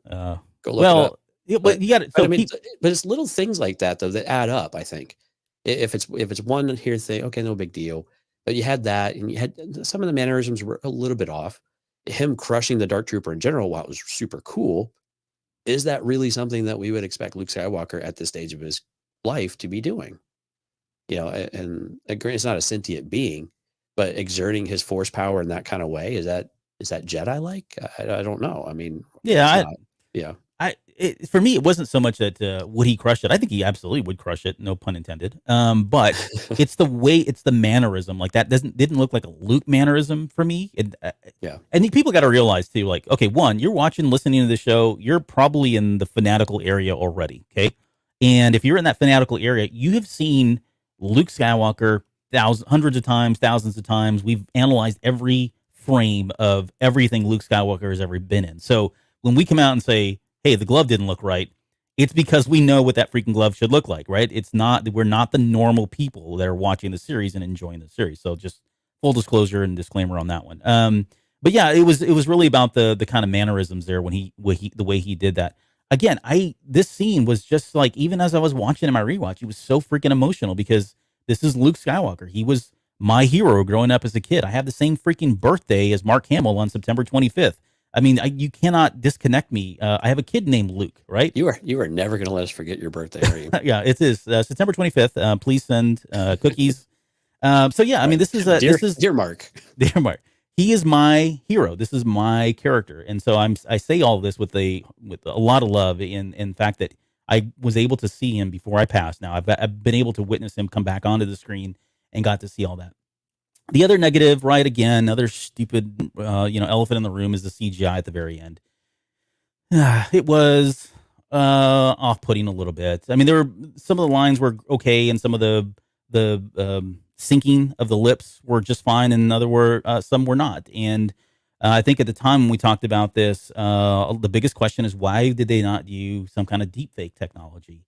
And I think a lot of it, and again, pure speculation on my part, but I do feel like if you're Lucasfilm and you're ILM, you consider yourself the cream of the crop, right? If anybody's going to be able to pull this off, it's going to be us. We did it in Rogue One. I don't know about that, but we did it in Rogue One. We've got to, we have the technology. We have the best people in the world. We're going with CGI because this is what's always worked. It's tried and true. And I don't think it really worked. And now you look at it, though, they've now since gone back and hired that deepfake guy, the one that's done all the really good ones. They've hired him over at Lucasfilm for what? I don't know. To what purpose? To what length? I'm not sure. But I think it's at least an acknowledgement of Lucasfilm to say, okay, yeah, it wasn't 100%. It was pretty good, probably more than good, but it wasn't perfect. And I think now if you take the technology of deepfake and you take the technology of the CGI and what they've done and you put those together, that excites me because it bodes well for us for getting a potential Luke Skywalker series, right? We could have an entire Luke Skywalker series where we get to see all the adventures and we get to see the great warrior, the great hero, the legendary hero that he became, that he references in The Last Jedi, and in a way that we've never gotten to see. So I think that was critical. And before I go any further, I guess the other positive stuff that I felt like the really good stuff was, like you said, the Night Owls, seeing them work together as all those women kicking ass as they were going through the ship and working really well together was just really good stuff. Mando versus Gideon, the Darksabers in action, and then this piece here at the very end, this whole fatherhood thing, which I know I haven't even brought up, and it is like I'm glad you mentioned it. It is the one thread throughout this entire series, season 1 and season 2, that has always really resonated with me is that this is a story about parents and children, and specifically in this one, it's father and son. And I thought this was a very poignant moment. Him saying, "I'll see you again. I promise." I'm taking him at his word. We will have Grogu back at some point in this series, unless Mando goes off to another series, which I don't think is going to happen. So I think we're going to get all that. And the fact that we got to see his face and we got to see Din Djarin take the helmet off in front of other people, right? This is showing his growth. This is showing the influence of the Night Owls and him starting to go, okay, I'm not going to just be set in my ways of the old ways, right? Of this is the way, and acknowledging that, okay, maybe there is a happy medium here, and that maybe I have been kind of holding on to these really strong principles and ideals of the Watch, and I'm open to the other stuff, right? So I think that, again, this for his character, this was a really good moment here for growth. So the bad in this episode, really, outside of the technical stuff with CGI and the editing with the fighting and all that aside, the bad was the way it ended. Like, I hate the fact that it just ends. I mean, it was very emotional, but there was nothing at the very end, and I know why they did it. I get it. It really just left us hanging and wondering what the heck, and we cannot wait to see how season 3 picks up. But I Right. just wanted some kind of a closure there at the very end of, oh, here's our next steps and all of that, or whatever. But it just kind of drops, right? That door closes and it goes to credits. So Yep. Exactly. sorry. Yep. What else you got? You got anything on the bad there? No, I think you hit it pretty much all on the nose. It was, and again, I don't think it was bad. It was just it didn't quite hit the mark in some areas. Not no pun intended. But yeah, I like This this was episode a probably my lot. favorite episode of the series, by the way, too. Oh, was it? Yeah, I mean, just because of Luke Skywalker, the presence itself. Yeah, and again, we were, if you remember back to a lot of our conversations, when you bring in characters like Boba Fett or Luke Skywalker, do they overshadow everything else Mhm. that's going on? And I think to an extent, yeah, it did. But I think that the way that they used Boba and the way that they used Luke is that they still, you still had really core elements of the story with our Mandalorian and with Grogu and with the other characters, to where it didn't take all of the spotlight away. It was kind of that shiny object you get for an episode or two, Yeah. but you're still on the path with the character that has been there since day one, right? Since episode 1, chapter 1, whatever you want to call it. And so I think that they really have balanced that pretty well with these really 2 big cameos in one season in particular. So I really, it's a very difficult thing to pull that off. And the way that they did it, I think it really did play well. And then again, we get the little post-credit scene that totally set us up for Book of Boba Fett and got us super excited that that's the next thing coming, right? And so that was Yeah. fantastic. That was another great moment as well. Not really part of the core episode, Right. but No, yeah. definitely a teaser for what's to come. And again, it was, and you get this kind of, well, Boba Fett's kind of a good guy, and then like, nope, he's still going to go do Boba Questionable Fett things. things. Yeah, Yeah. underworld type stuff, right? He's just going to be true to character. And so I really like that they were able to pull that off, and we saw that throughout the season. While we kind of bounce around a little bit, it still is always about our core set of characters. And I mean, I didn't mean to overlook Bo-Katan or Ahsoka either, but man, there were a lot of cameos this season actually, and Yep. so and the fact that none of them really overshadowed what was going on is pretty impressive. It's actually really impressive. Chris said, can't remember. Does Din try to give the Darksaber to Bo? Yes, he does. Yeah, he's like, here, take it. I don't want it. He's like, I don't want this. And he even said it before, like even before when they were going into this episode or going into this mission, he's like, I don't really care. I don't want any. He told Gideon that I'm not interested in any of this other stuff that's going on. All I want is the kid. And I'm again paraphrasing.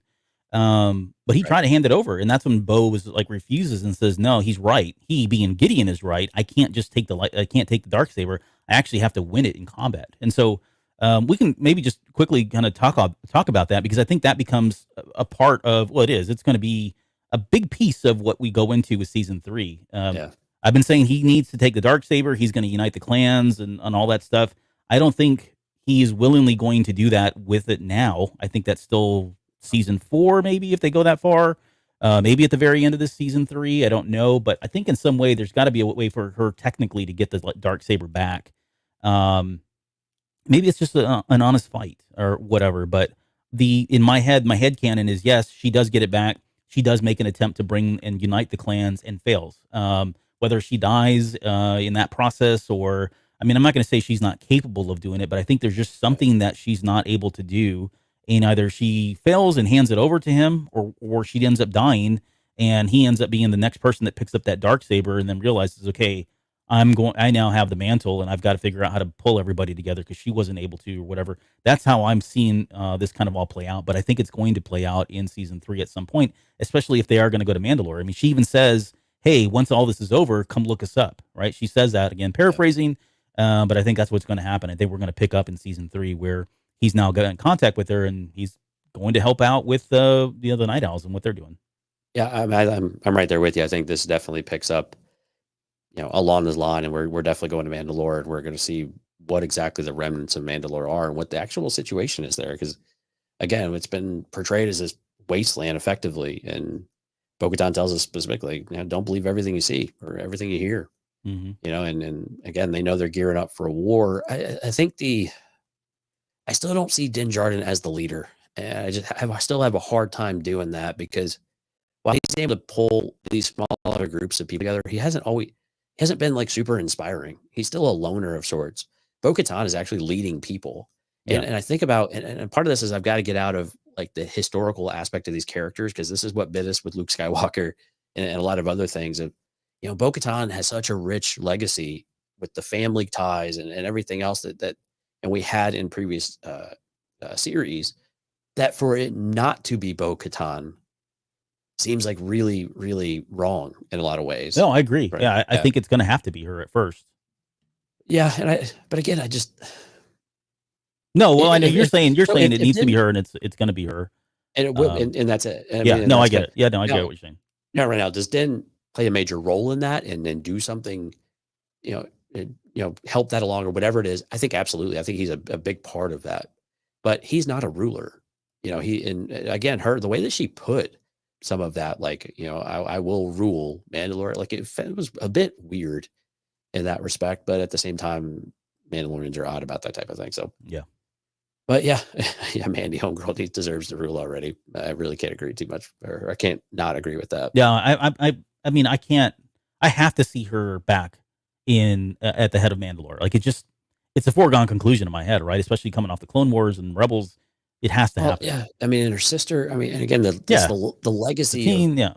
Yeah, I mean, all of the things that brings back, especially for people who have followed all of these series, man, it would just be really powerful to see that happen. It would be really, really difficult for her to fall short of that or to achieve it only to die like her sister or something like that. I think that would be really tough to see. And I think the cool thing, and this is where having a guy like Dave Filoni who created all of these characters is how much he loves them. Yeah. And in all these different ways. And I think that's the one cool thing about them, is that he wants to take care of them and he wants to see them fulfill their parts of the story in the way that they're supposed to. And so we don't always get a lot of surprises as a result of that, I don't think. But sometimes that's not necessarily a bad thing. But I'm hoping that we get to see Bo-Katan actually fulfill her destiny, if you will, of sorts. Yeah. Yeah. Said in the Emperor's voice. Do it. Okay. The Ugly. We've got like 9 minutes here because we got to get the hell out of here. Did we already talk about the Ugly? No, we haven't even talked about the Ugly. What's your Ugly? No, I don't. What's yours? I don't really have one. I'm not gonna rail on the CGI stuff. Oh no, that was my bad, but that's not. I know, but I mean that's the easy for a lot of people's ugly, and I'm just all not right. gonna. You want me to give you my Ugly? Yeah. What smart aleck ugly do you have? It's Cara Dune's line when she says, "Those dark troopers, they're gonna be a real skank in the scud pie." Like, what in the hell are you talking about? What is a skank? What is a scud pie? And why did the writers decide to land on skank and scud pie? Because it just sounds nasty and gross, and I don't know what that is. I just want to know, like, they're super shiny and really I haven't had a cool. chance. Somebody please go out to Wikipedia and see if they've got an entry for skank and scud pie, because if there's not, I have access. I'm going to go in and put entries into Wikipedia for both of those. So. Was it actually in the closed caption? Yeah. Oh, He man, says those dark troopers, they're going to be a real skank in the scud pie, and like everybody just kind of looks at her like, okay, that's weird, but they just move on when they're talking about the plan. So, oh man, we didn't even talk about all the Dank Farrik stuff. No, yeah, it was throughout the whole season. Yeah, Dank Farrik.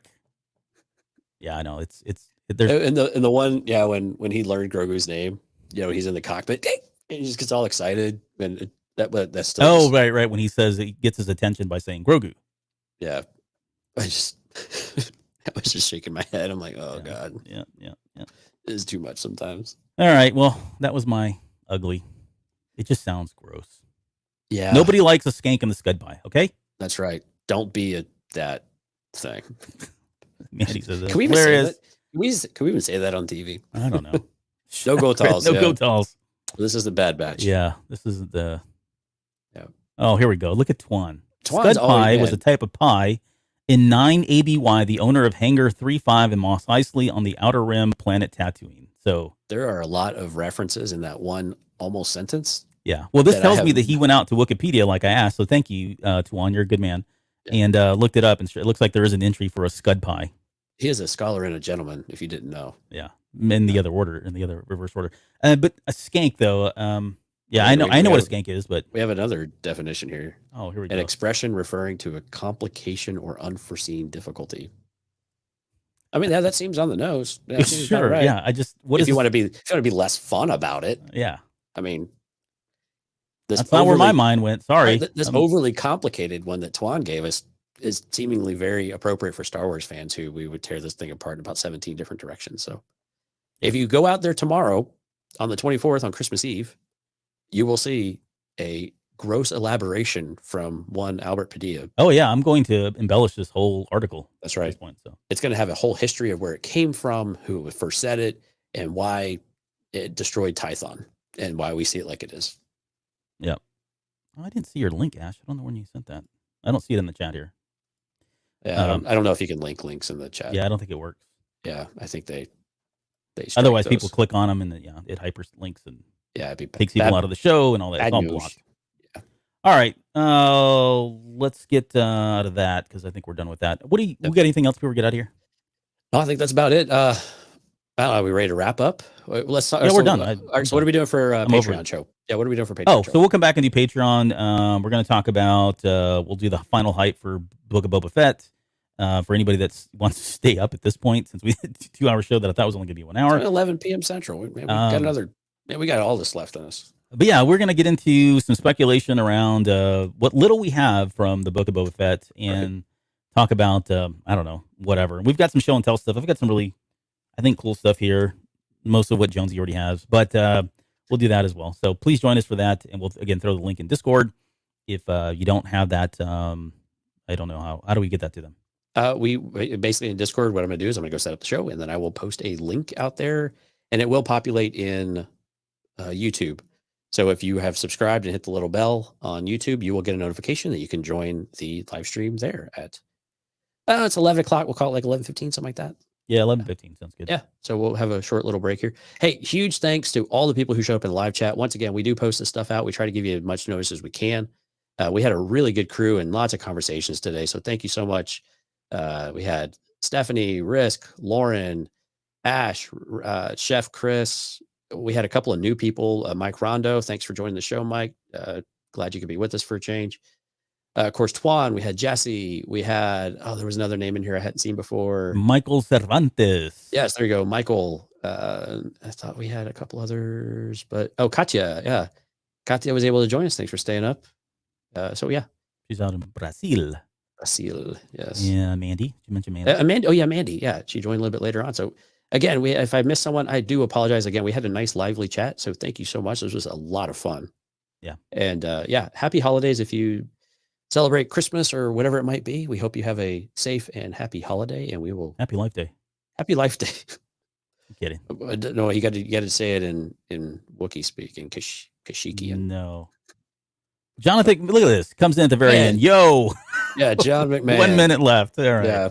Here you go. You got your name drop, buddy. Thanks for coming in. All right. Okay. That's going to do it. We've got other shows we're still going to do, and just follow us on all the social media stuff. We had to skip a couple shows, so I'm not sure what we're going to do next. We've got the Book of Boba Fett. We'll hit that. We are very likely going to do either a bonus show for the High Republic, or we'll make it part of the Patreon. But we definitely need to be talking about the High Republic because January 4th begins the fall, the Fallen Star. Yeah. The fall, yeah, literally the fall. The Fallen Star comes out on January 4th, and we need to get everybody kind of caught up and kind of give you our thoughts on where all that's at. So we'll do that show as well.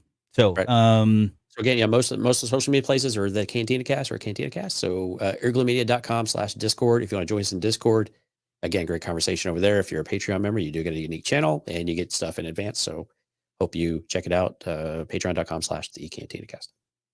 And with that, we'll see you guys on the next show.